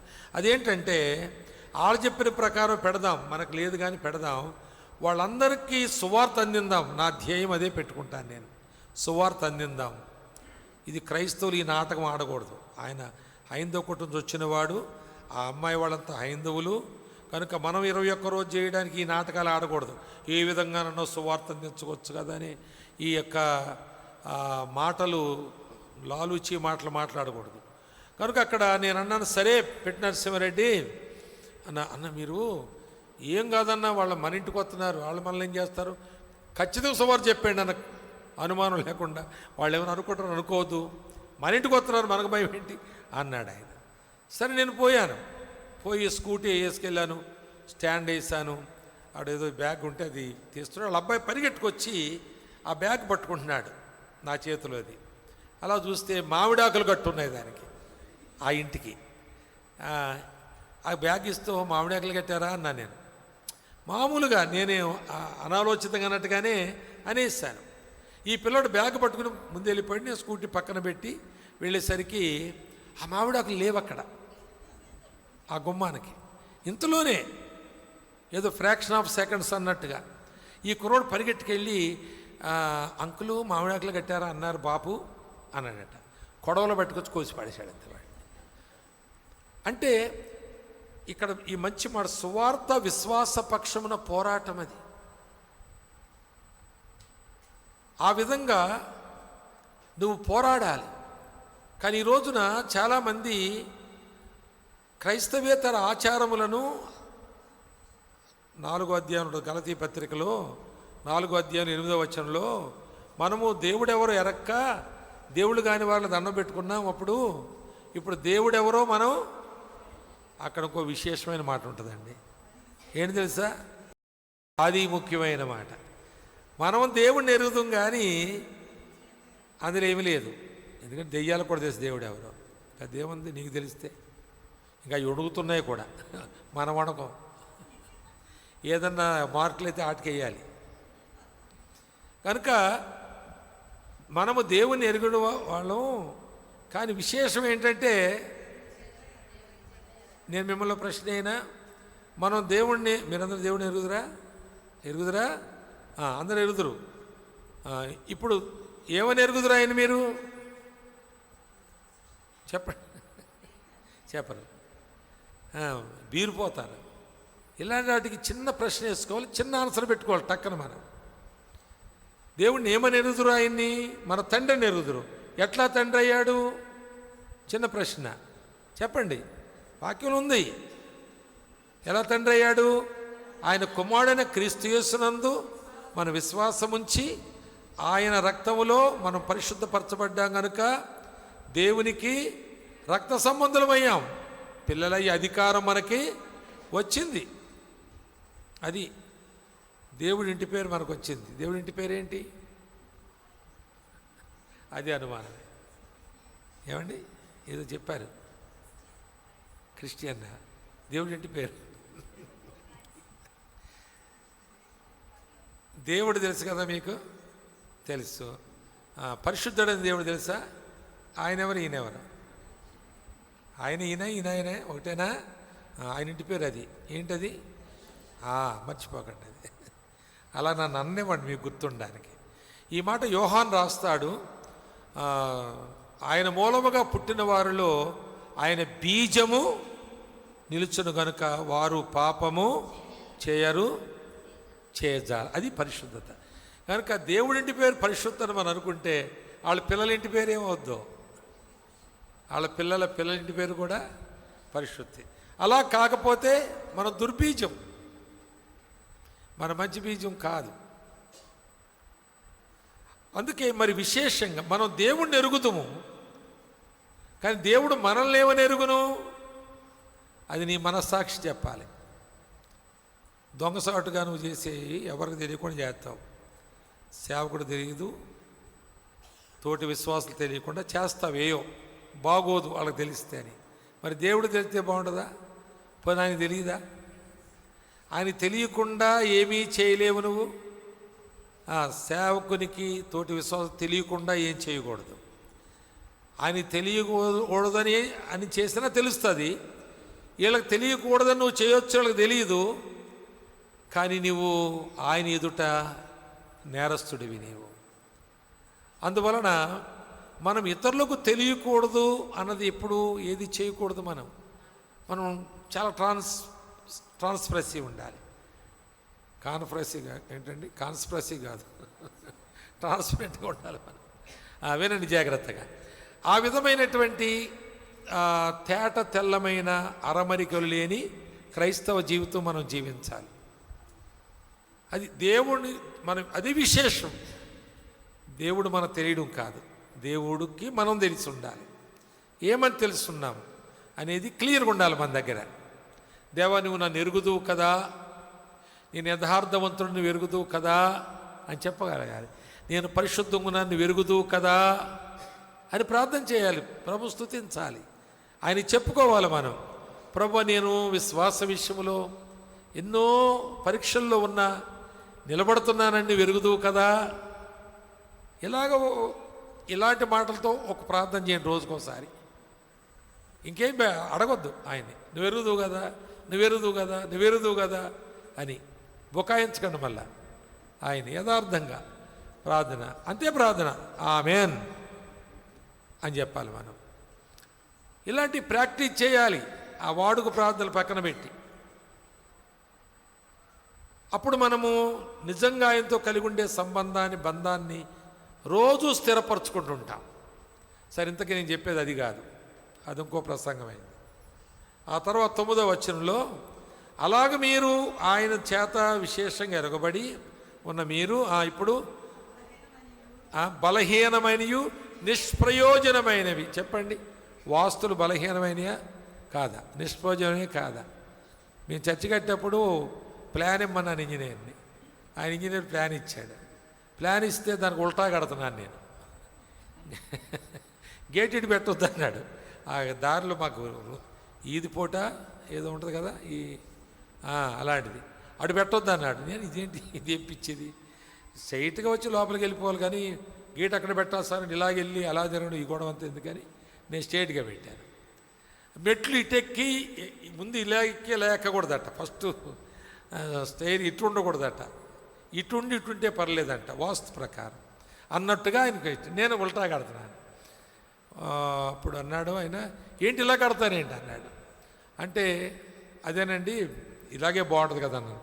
మరి నా దగ్గర ఎందుకు ప్లాన్ తీసుకున్నారు మీరు అన్నాడు. వాస్తు తెలుసుకోవడం తీసుకున్నానండి నేను అన్నాను. నాకు వాస్తు తెలియదు, పొరపాటున వాస్తు ప్రకారం కట్టేస్తానేమో. 2500 ఫీజు, 1000 రూపాయలు ఇచ్చాను అప్పటికి, మిగిలి 1500 వద్దన్నాడు ఆయన అన్నాడు.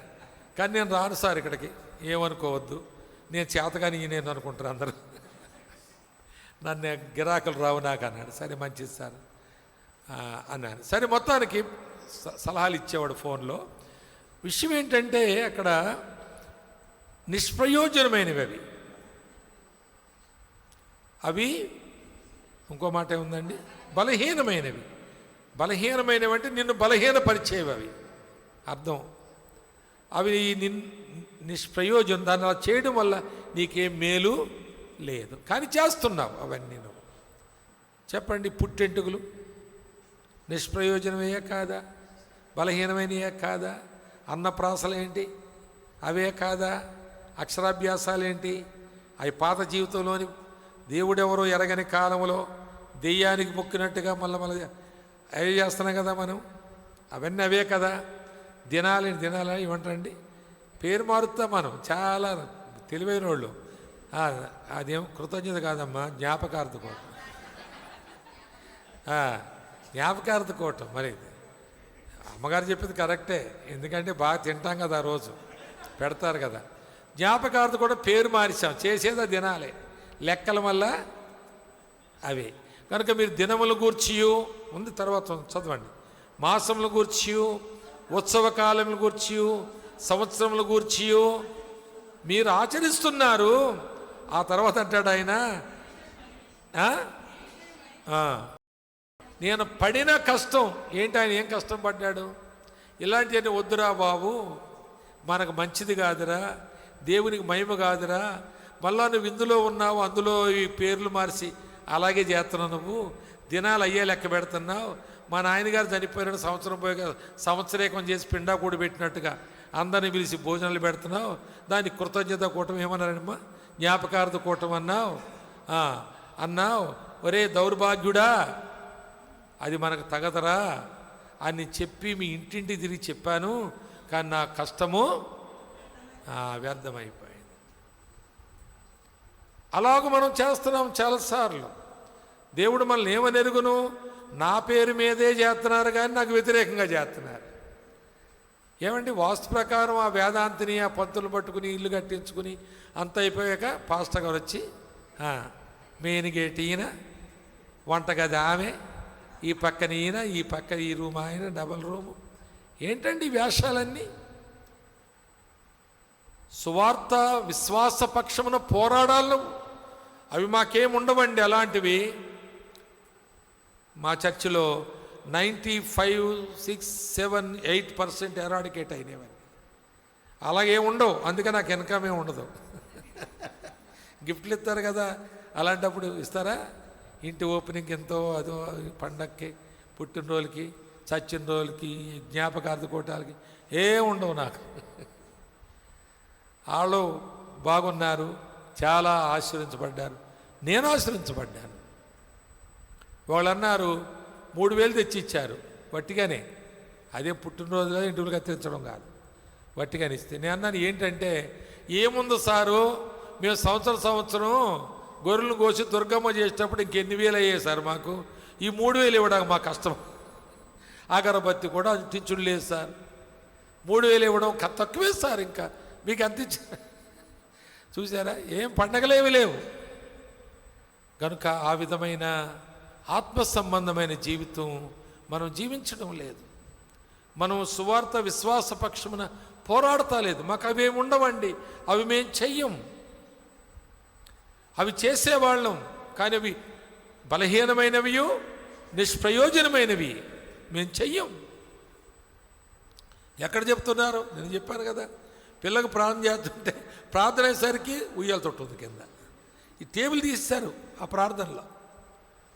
అది ఉయ్యాల్లో నేను వేయలేదని పక్కన పెట్టేంట్రా, ఇక పెట్టారు వాళ్ళ మతం పట్టారు, ఇక వాళ్ళ బంధువులు తెచ్చినట్టున్నారు దాన్ని, ఇక పట్టాడు వాళ్ళ మతం, మనం పనికిరాం, ఇక మనం వీళ్ళని వదులుకోవలసిందే, వట్టికి వచ్చినట్టే అని బాధపడ్డారు. అన్నయ్య అంటే పర్వాలేదు, ఆ కుర్రోడు అజయ్ అని, అమ్మాయి పేరు స్వప్న, వాళ్ళిద్దరూ ఉయ్యాలు తీసుకోలేదు, వేయలేదు అందులో. అంటే తర్వాత ఇంటికి పంపిస్తే తీసుకున్నారేమో తెలియదు, కానీ ఆ రోజు వేయలేదు ఉయ్యాల్లో, బంధువులు సంతోష పెట్టాలని. సువార్త విశ్వాస పక్షమున నీలో పోరాటము లేదు, అందుకే పర్సంటేజ్ లేదు మన దేశంలో.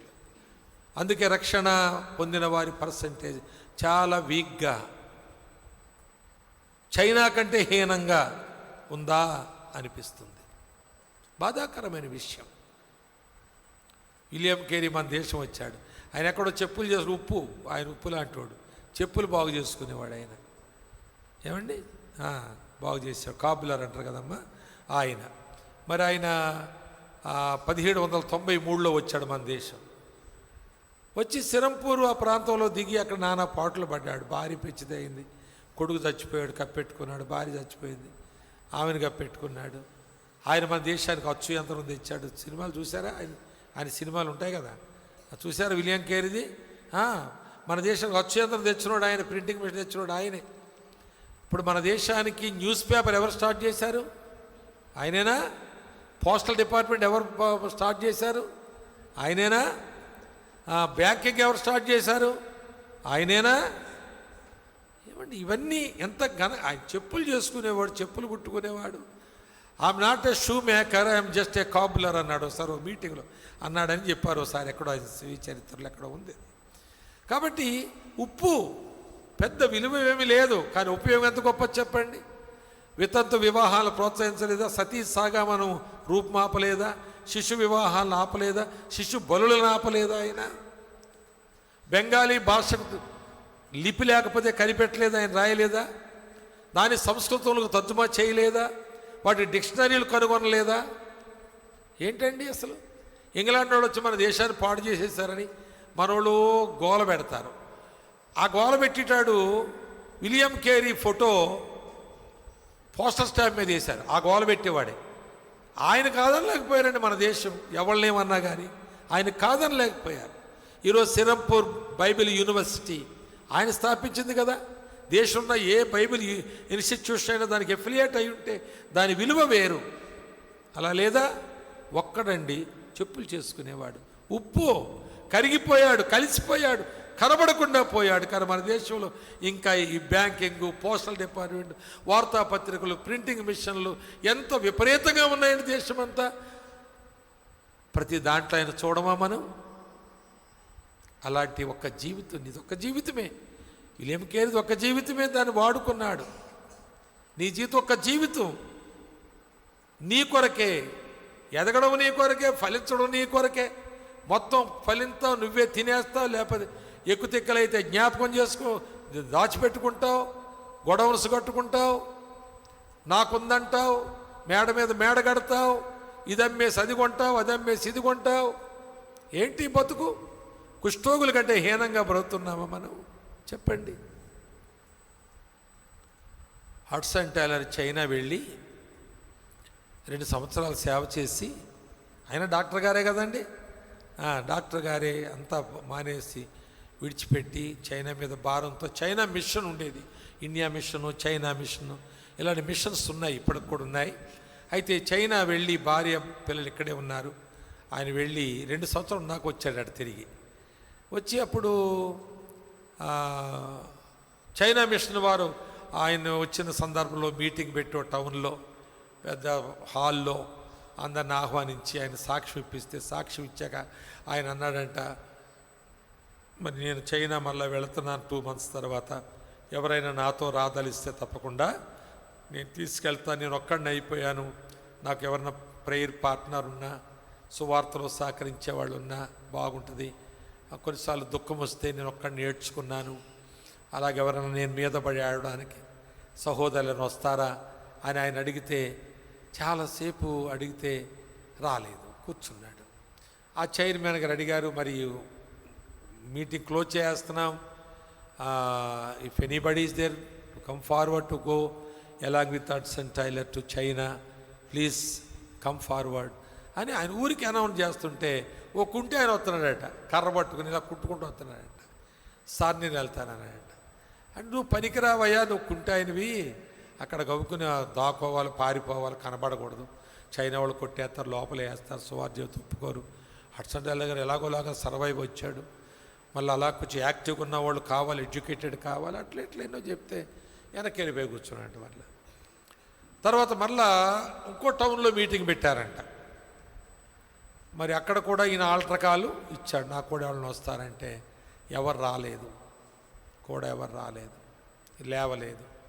చివరి ముగించే ముందు మళ్ళీ ఆకుంటే ఆయనే నడుచుకుంటూ వస్తున్నాడంట కర్ర పట్టుకుని. అప్పుడు వాళ్ళు అడిగారంట, బాబు నువ్వు పనికిరావని అక్కడ చెప్పాం కదా, నువ్వు మరలా వస్తున్నావు ఏంటి ఇలాగా అంటే, ఆయన అన్నాడంట, సార్ అక్కడైనా ఇక్కడైనా నేను మొట్టమొదటి లేవలేదు సార్, నాకు కూడా పనికిరాని వాడిని అనిపించింది. 2 కాళ్ళు ఉన్న వాళ్ళు ఎవరైనా లేస్తారేమని చూశాను సార్, ఎవరు లేకపోయేసరికి ఒక కాలు ఉన్న పనికొత్తానేమని మళ్ళీ వచ్చాను సార్, మీరు ఒకళ్ళు పంపిస్తే నేను వెళ్తాను సార్ అని మళ్ళీ రిక్వెస్ట్ చేస్తుంటే హడ్సన్ టైలర్ గారి కళ్ళ నీళ్ళు తిరిగిపోయాయి ఆయనకి. వెంటనే వాళ్ళు అన్నారంట, పర్లేదు నేను తీసుకెళ్తాను ఆయన్ని. ఆయన తీసుకెళ్ళాడు. 5 years అక్కడ ఆయనతో ఉన్నాడు, పరిచర్య చేశాడు. ఆయన కూడా మరి కొన్ని స్థలాల్లో పరిచర్య ఆయన ద్వారా స్థాపించబడింది. ప్రేయర్ గ్రూప్స్ తయారైనవి, సువార్త అందించబడి రక్షించబడ్డారు. మరి రక్షించబడిన వారు ఫ్యామిలీస్కి కూడా రక్షణలో నడిపించారు. ఆ విధంగా ఉన్నప్పుడు సిక్ అయిపోయాడంట ఆయన. అది తీసుకొచ్చి ఆయన ఇండియాకి వచ్చేసాడు. ఇంగ్లాండ్కి వచ్చేసాడు. తిరిగి వచ్చిన తర్వాత దిగి వెంటనే ఫ్యామిలీ దగ్గరికి వెళ్ళాడు. ఎందుకంటే సిక్ అయి హాస్పిటల్లో జాయిన్ అవ్వడానికి వచ్చాడు హడ్సన్ టైలర్ గారి సలహాతోటి ఒంటరిగా. కానీ ఫ్యామిలీకి వెళ్ళిపోయి ఆయన ఆనందాన్ని పంచుకుంటున్నాడంట. ఆ సిక్నెస్లోనే ఆ లేకుండా కూడా ఆడికి వెళ్ళాక ప్రభు ఎలా వాడుకున్నాడు, ఎలా రక్షించబడ్డారు, కొందరు రక్షించబడినందువల్ల ఎట్లా శ్రమలు అనుభవించారు అక్కడ ఆ చైనీస్ ఆ దేశంలో దేశస్తుల ద్వారా వాళ్ళ సొంత ప్రజలు నమ్ముకున్నారు, గ్రూప్స్ ఏర్పడ్డారు, ప్రార్థన చేస్తున్నారు. చెప్పి ఈసారి నేను హీల్ అయిన తర్వాత బాగుపడ్డాక అందరం కలిసి వెళ్ళిపోవాలి, మనం అక్కడే ఉండాలి, పని చేయాలి, ఇక్కడేం చేస్తాం అని చెప్పాడు. నెక్స్ట్ డే హాస్పిటల్కి వెళ్ళి జాయిన్ అయ్యాడు. కానీ వారం రోజులు తిరగకముందే చనిపోయాడు ఆయన హాస్పిటల్లో. ఆయన పేరు జార్జ్ స్టార్ట్. రాసుకుంటారా? జార్జ్ స్టార్ట్ అని రాసుకుంటారా? ఎందుకు రాసుకోమన్నానంటే మీరు గూగుల్ సెర్చ్లో చూస్తే నేను చెప్పిన అరకొరగా ఉన్నాయి, మీరు ఎక్కువ చూస్తారు. జార్జ్ స్టార్ట్ చైనా మిషనరీ అని మీరు రాసుకోండి. 1 లెగ్ మిషనరీ అని కూడా బహుశా ఉండొచ్చు.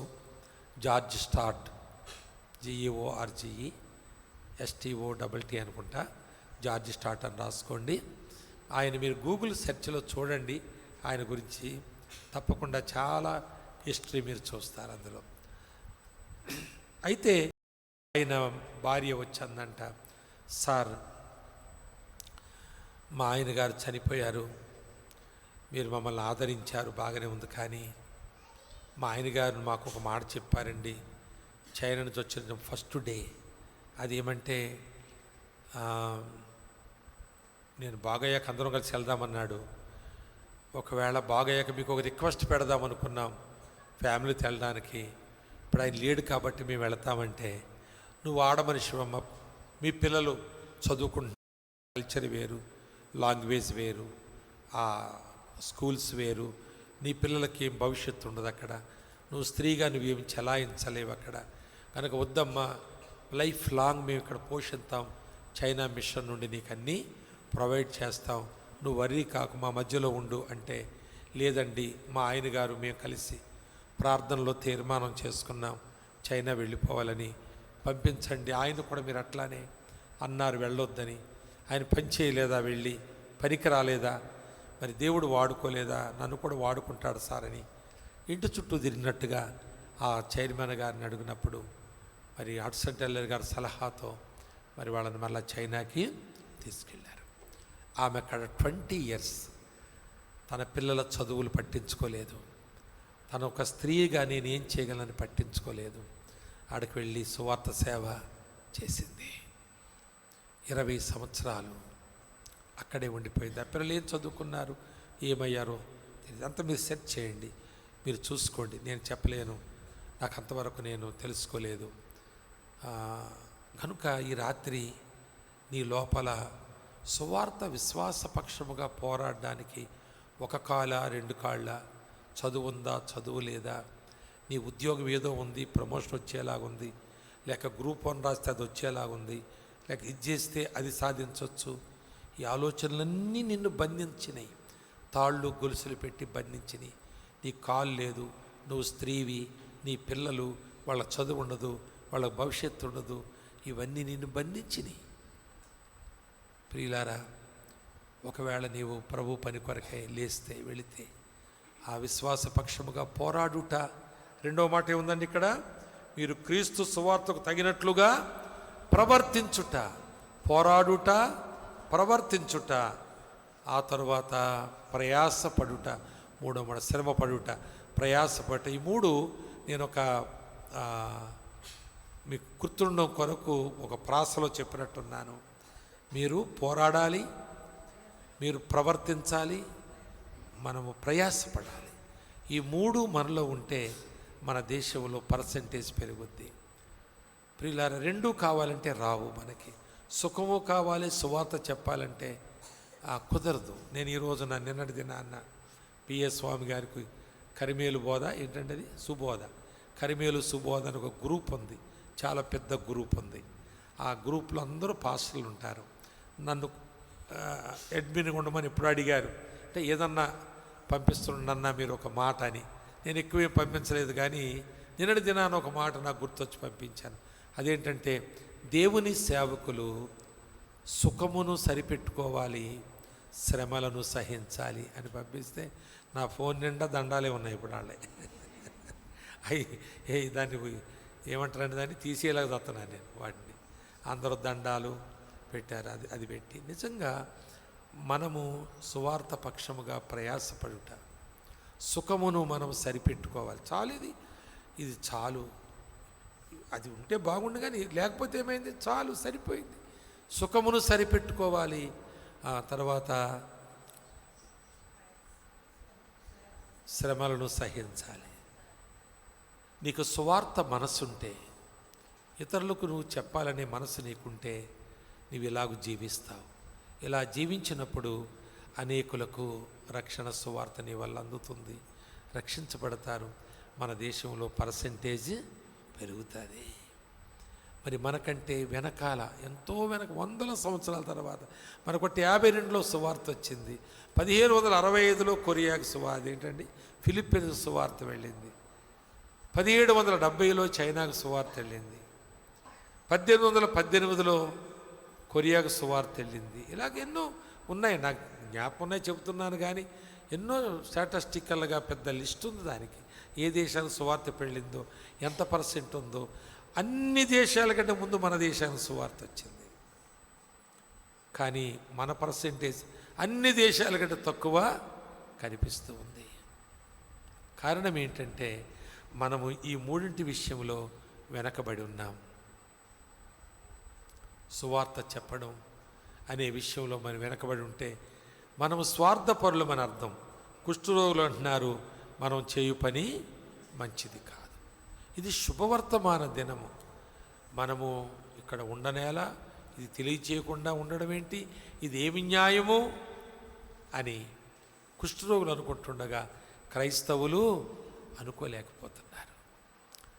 ఈ రాత్రి జార్జ్ స్టార్ట్ జీవితాన్ని మీరు తర్వాత చూస్తారు. నేను ఒక ఉదాహరణ చెప్పి ముగిస్తాను. ఒకసారి ఒక వెటర్నరీ డాక్టరు తన అటెండర్ని తీసుకుని వెళుతూ ఉండగా దారి ప్రక్కన ఒక కుక్క గజ్జిని గోక్కుంటూ ఉందంట. గజ్జి పట్టిన కుక్క గజ్జి గోక్కుంటూ ఉంటే ఆయన చూసి జాలిపడి, నిన్న కూడా కుక్క ఇలాగే గోక్కుంటూ ఉంది, ఈరోజు గోక్కుంటూనే ఉంది, నేను వెటర్నరీ డాక్టర్ని కదా అని ఆయన అటెండర్ చెప్పాడు. దాన్ని తీసుకురా, మన హాస్పిటల్ తీసుకురాదు, అక్కడ దానికి ట్రీట్మెంట్ ఇద్దామని. గజ్జి కుక్కను తీసుకెళ్లారు, తాడు మెళ్ళేసి తీసుకువెళ్ళారు, చెట్టు కట్టేశారు. వాళ్ళు తిండాక తీసుకెళ్ళి టిఫిన్ బాక్స్లో ఏదో పెడుతూ ఒక వారం రోజులు ట్రీట్మెంట్ ఇచ్చారంట దానికి. గజ్జి పూర్తిగా రాలిపోయింది, బాగైపోయింది. దాన్ని వదిలిపెట్టారు, వెళ్ళిపోయింది. 4 రోజులు పోయాక అది మళ్ళీ హాస్పిటల్కి వచ్చిందంట. ఎందుకు వచ్చిందని చూస్తే బయట ఇంకో గజ్జి కుక్క ఉందంట. క్రైస్తవులు చేయవలసిన పని అంతే. ఆ పని మనం చేయలేకపోతే మనము కృతజ్ఞులము అవుతాం, కృతజ్ఞులము కాలేము. కృతజ్ఞత కోటాలు ఎన్నిపెట్టుకున్నా మనం కృతజ్ఞులముగానే, అంటే కృతజ్ఞత లేనివారు, ఇది ప్రకృతి అది వికృతి. ఆ మాట కృతజ్ఞత లేనివారుగా మనం బ్రతుకుతున్నాం. కనుక మీకు కుష్ఠరోగిని చూపించాను, కుక్కను చూపించాను, కుంటివారిని చూపించాను. మీరేం చేస్తారో చేయాలి. మేము ఒక ప్రాంతంలో ఒక హాస్పిటల్ కట్టడం జరిగింది. సిద్దిపేటలో కాదు, సిద్దిపేట 260 కిలోమీటర్స్ దూరంలో అరణ్య ప్రాంతంలో. అక్కడ వైద్య సదుపాయాలు లేవు. మరి థామ్సన్ గారి శిరీష వాళ్ళకి తెలుసు ఆ విషయం. మరి చూసొచ్చారు వాళ్ళు. రాత్రి అంటున్నారు మళ్ళోసారి వెళ్ళాలనుకోవాలి అంటున్నారు. అక్కడ ఎవరికి ఏమీ ఆధారం లేదు. అలాంటి వరకు స్కూల్ స్థాపించడం జరిగింది. ఒక హాస్పిటల్ స్థాపించడం జరిగింది. ప్రజలు చెప్పానే 4 కోట్లు అయినాయని, అది ఆ ప్రాజెక్ట్కే. మరి అక్కడికి నర్సులు కావాలి, టీచర్స్ కావాలి, ఎవరైనా రండి అంటే కుదరదండి మాకు, మేము ఇప్పుడు గ్రూప్ 1కి వెళ్తున్నాం, 2కి వెళ్తున్నాం, ఇంకేదో చేస్తున్నాం, ఆ కాంపిటేటివ్ ఎగ్జామినేషన్ ప్రిపేర్ అవుతున్నాం, మాకు కుదరదండి, తర్వాత చూద్దాం అన్నారు. కుష్ఠరోగులు అలాగ అనుకోలేదు. మనం చస్తాము, తర్వాత ఎక్కడుంది మనకి, మనం ఇప్పటికే తర్వాత వాళ్ళం, అంతేనండి.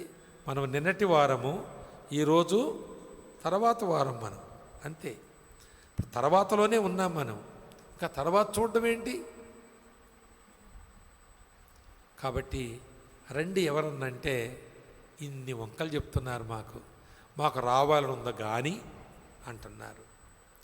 మేము ఎన్ని రీతులుగానో అక్కడ, ఇది ఎన్ని సంవత్సరాలు అవ్వచ్చండి, కరోనాకు చాలా ముందు కదా, 7 years అయిందంటే ఇప్పుడు అది ప్రారంభించబడి. 7 years నడవడం లేదా? స్కూల్ జరుగుతా లేదా? హాస్పిటల్లో పేషెంట్ రావడం లేదా? బాగుపడతా లేదా? మొన్న అంటున్నారు 110 ఎన్నో సర్జరీస్ అయినాయి అంట అక్కడ. నాకే ఆశ్చర్యం అనిపించింది ఆ మాట. 110 సర్జరీస్ అవుతలేదా? నువ్వు రాకపోతే ఆగిపోతాయా? స్కూల్ ఆగిపోద్దా? నర్సులు లేకపోతే నర్సింగ్ ఆగిపోద్దా? అక్కడ ఎవరో ఒకళ్ళు ఏదో ఒకటి చేస్తూ ఉంటారు. మొత్తానికి 7 years అది ఎంతో చక్కగా నడిచింది. 100 గ్రామాలకు అది వెలుగుగా ఉంది. అక్కడ 100 గ్రామాల వారు వచ్చి అక్కడ చదువుతున్నారు పిల్లలు, 100 గ్రామాల వాళ్ళు వచ్చి ట్రీట్మెంట్ తీసుకుంటున్నారు. అక్కడికి వచ్చి నువ్వు పనిచేస్తే ఏమి నష్టమైపోద్దండి? ఆ కుంటివాడు వెళ్ళాడు, కుంటివాని భార్య వెళ్ళింది, పిల్లలు వెళ్ళారు. ఇప్పుడు చరిత్రలోకి రాలేదా? గూగుల్లో నీ పేరు ఉంటుందా? నీకు 10 కోట్లు ఉన్నాయి, 50 కోట్లు ఉన్నాయి ఖమ్మంలో, నీ పేరు గూగుల్లో ఉంటుందా? మరి ఆ కుంటోడి పేరు ఉంది అందులో. కారణం ఏంటి చెప్పండి? ప్రభు కొరకు జీవించాడు. నువ్వు ఎవరి కొరకు జీవిస్తున్నావు? చచ్చిపోయే వాళ్ళ కొరకు జీవిస్తున్నావు. ఎవరా చచ్చిపోయేటోళ్ళు? నువ్వే. నువ్వు ఎవరి కొరకు బతుకుతున్నావు? చచ్చే నీ కొరకు బతుకుతున్నావు, అంతే. నువ్వెన్నో బంగారు నగలు పెట్టుకుని చచ్చిపోతావు. పెట్టులో పెట్టినప్పుడు ఒక్కడు కూడా ఉంటుందా నీకు? ఓడబీకేస్తారన్నీ. ఏంటి షోకు, ఏంటి జీవితం? ఒక్క బ్రతుకు నువ్వు బాగా బ్రతకడానికి నీకు ఆహ్వానం ఉంది. కానీ ఆ గవర్నమెంట్లో ఏదో ఎప్పుడో చేతులు పడి తిరుగుతూ అని ఊతే కొంచెం పట్టుకు తిరుగుతామని ఆడు ఊతాడు. ఎప్పుడో ఆడు ఉమ్మేస్తాడని ఇలా తిరుగుతూ ఉన్నాం. ఏదైనా దొరుకుద్దేమో, ఏమో దొరుకుద్దేమో. ఆ ఎవడో గ్రూప్ 1 రాశాడట, 2 రాశాడట, 4 రాశాడని. గ్రూప్ 1 అంటే ఏమైంటాడండి? ఆడు పెద్ద విద్యావేత్తలు కదా. ఆడు 4 కూడా రాశాడట. ఏదో ఒకటి అంటే తిరుగుదామని, తిని బతుకుదామని ఆ గవర్నమెంట్ చుట్టూ తిరుగుతూ ఉన్నారు. ఏంటండి లైఫ్? ఏముందా లైఫ్? కనుక 3 మాటలు మీరు మర్చిపోవద్దు. 1, సువార్త విశ్వాస పక్షమున పోరాడుట అనగా మన పాత జీవితంలోని దురాచారాలను పట్టుకుని కొత్త జీవితంలో పేర్లు మార్చి మనం దేవుని నామానికి దూషణ పాలు చేస్తాం. నా ప్రయత్నములు, నా కష్టము అది నిష్ప్రయోజనం అయిపోద్దేమని నేను భయపడుతున్నాను అంటాడు పౌలు. నేను కష్టపడ్డాను, అలాంటివి మీరు చేయకూడదని. వాటి నుండి బయటికి తీసుకొచ్చాను మిమ్మల్ని, కానీ మరలా మీరు దానికే వెనుకకు వెళుతున్నారు. 2వది, సువార్తకు తగినట్లుగా ప్రవర్తించాలి. మన ప్రవర్తన సువార్తకు తగినట్లుగా ఉండాలి. లోకమును తగినట్లుగా, లోకము వాళ్ళని సంతోషపెట్టడానికి, మన బంధువులను సంతోషపెట్టడానికి ఏం బాగుంటుంది అందరూ అనుకోవడం కాదు. సువార్త విశ్వాసపక్షం పోరాడాలి, సువార్తకు తగినట్లుగా ప్రవర్తించాలి. 3వదిగా మనము సువార్త పక్షమున ప్రయాసపడాలి, శ్రమపడాలి, లేక ప్రయాసపడాలి. ఈ 3 మనలో లేకపోతే దీనిని దేవుడు ఫలించు సంఘమని చెప్పడు. ఇది క్రైస్తవ మతంలో ఉన్న ఒక గుంపు, అంతే. దేవుడు ఏ విధంగా చూస్తాడో నేను ఖచ్చితంగా మీకు చెప్పడం లేదు, కానీ మొత్తానికి ఆయన కొరకు ఫలించే ఫలముని దగ్గర లేకపోతే నువ్వు ఆయన ముందు నిలబడి ఆనందించేదేమీ లేదు. కనుక ప్రియులారా, ఇలాంటి కుష్ఠరోగుల యొక్క ఆలోచన నీ జీవితంలో ఉంటే ఆ కుక్క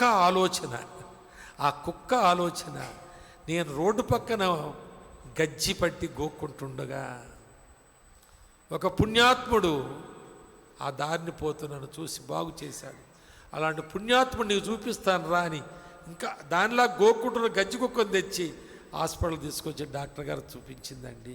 ఇదే కదా నువ్వు నేను చేయవలసిన పని, ఈ మాత్రం చేయవా నువ్వు? ఇది కూడా నువ్వు చేయకపోతే నీ క్రైస్తవ్యానికి ఏమర్థం ఉంది, ఏమి ఫలం ఉంది? దేవుని సన్నిధిలో ఈ ముగ్గురిని నీకు ఇచ్చాను ఈ మీటింగులో. ఒకరు కుష్ఠరోగి, 2 కుంటివాడు, 3వది కుక్క. ఈ మూడింటిని ముందు పెట్టుకుని నీవు వాటితో ఐడెంటిఫై అవ్వాలి. అవి నీలాగా కాదు, నీవు వాటితో వారితో ఐడెంటిఫై అవ్వాలి. అప్పుడు నీకు ఒక చరిత్ర, నీ జీవితానికి సార్థకత, నీకొక బహుమానము, నీకొక సాక్ష్యము. నువ్వు చనిపోయిన తర్వాత నీ మాదిరి ఎవరో అనుసరిస్తారు, నీ వారసత్వం ఎవరో తీసుకుంటారు. వారు అలాగున కొనసాగుతుండగా నీవు వారిలో జీవిస్తూ ఉంటావు. తల్ల వంచండి, ప్రార్థన చేసుకుందాం.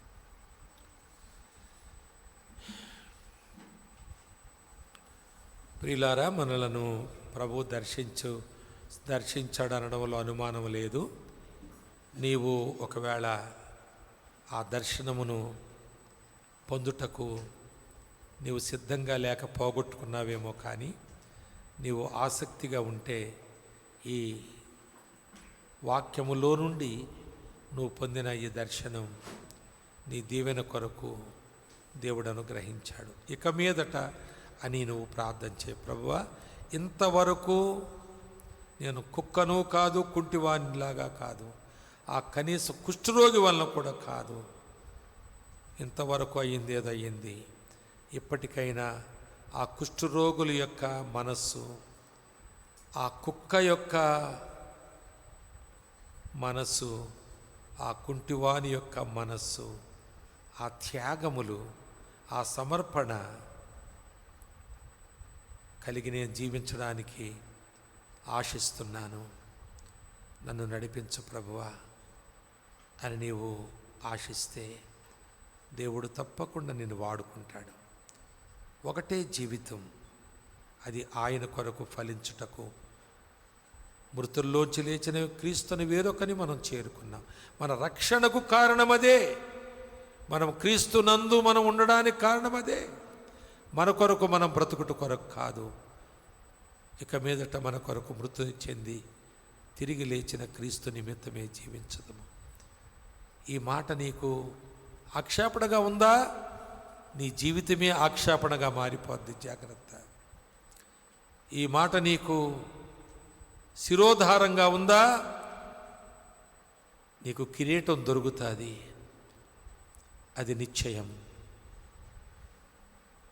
మళ్ళా వెళ్ళి ఎప్పట్లాగే ఉంటావా? తీర్పులో నువ్వు భంగపడతావు, జాగ్రత్త. ప్రేమగల ప్రభువా, ఈ రాత్రి మీరు కుష్ఠరోగులను, కుక్కను, కుంటివాన్ని మాకు చూపించారు. వారికో చరిత్ర ఉంది. ఆ కుక్క చేసిన పని ఎంత బాగుంది అనే పని చేసింది. అలాగూ మేము కూడా ఉండడానికి, చరిత్ర పుటాల్లో ఉండడానికి మీ దయగల సహాయమును, ఇక మీదట మనస్సులో అలాంటి ఆలోచనతో, అలాంటి తీర్మానంతో వెళుతున్న బిడ్డలకు మీరు తోడై ఉండి స్థిరపరచమని ప్రార్థిస్తున్నాను. ఆదివారం ఆరాధన భజన కేంద్రంగా మిగిలిపోతుంది, కానీ జీవితాలు నిరర్ధకమవుతున్నాయి. జీవితాల్లో మార్పు రావడం లేదు. వారి చాప్టర్స్ పెరగడం లేదు. ఎక్కడో 1-2 చాప్టర్స్లో ఉండిపోయారు. ఖాళీ కాగితాలు ఆ పుస్తకం నిండా ఉన్నాయి. మా జీవితాలు మారితే ఆ పుటాలు కూడా నింపబడతాయి. పరలోకంలో మా మెప్పు గొప్పది. మా కొరకు ఉంచబడిన నీతి కిరీటం ఆ ప్రత్యక్షతను అపేక్షించిన వారందరికీ సిద్ధపరిచావని చెప్పారు. ప్రభువా, ఆ విధంగా సిద్ధపరచండి. నీ దాసులు జాన్ బాబు గారిని బట్టి వందనాలు, వారి నాన్నగారిని బట్టి, అమ్మగారిని బట్టి, కుటుంబాన్ని బట్టి వందనాలు, పిల్లల్ని బట్టి వందనాలు. వారికి సహచరులుగా కుడి ఎడమల ఉండి ప్రోత్సహిస్తున్నవారు, సలహాలు ఇస్తున్నవారు, సంఘ క్షేమాభివృద్ధి కొరకు పాటుపడుతున్నవారు, సంఘములో నమ్మకస్తులుగా ఉన్న వారందరికీ మీ దయ తోడుగా ఉంచండి. ప్రభువా, తిరిగి నీ బిడ్డలు వెళుతున్నారు. ఎవరో ఒకరిని పోలి జీవించడానికి, కుష్ఠరోగులైనా మంచిదే, కుంటివాడైనా మంచిదే, కుక్క అయినా మంచిదే, కానీ తమకు ఇంతవరకు ఎలాగున్నారో తమ వలె తాము జీవించకూడదు, కుక్క వలె జీవించాలి. అలాంటి తీర్మానములతో బిడ్డలు పంపించి ఇక మీదట ఈ సంఘం సంఖ్యాపరంగా పెరగడానికి నీ బిడ్డల యొక్క సాక్ష్యము, సువార్తీకరణ, ఆత్మల రక్షణ కారణమొకటకు సహాయం చేయండి. మరి ఒకసారి కృతజ్ఞతాస్తుతులతో ప్రభువైన యేసుక్రీస్తు ద్వారా వేడుకొని ప్రార్థిస్తున్నాం తండ్రి. ఆమేన్. మన పరమ తండ్రి అయిన దేవాతి దేవుడు, సార్వభౌముడు, సర్వాధికారి, సింహాసనాసీనుడు, ఆయన ప్రేమ, ఆయన నిండు ప్రేమ, ఆయన అనాది ప్రేమ, మన ప్రాణనాథుడు శిలువదారి అయిన క్రీస్తు యేసు యొక్క గొప్ప కృప, ఆకాశమంతెత్తైన కృప, విస్తారమైన కృప, పరిశుద్ధాత్మ దేవుని యొక్క సన్నిధి మనలోనూ మనతోనూ సదాకాలము తోడైండి మనలందరినీ ఆత్మ సంపాదకులుగా చేయుటకు సహాయం అనుగ్రహించునుగాక. ఆమేన్. ఆత్మల రక్షణ కొరకై అర్పించుడి జీవితము, ఆత్మల రక్షణ కొరకై అర్పించు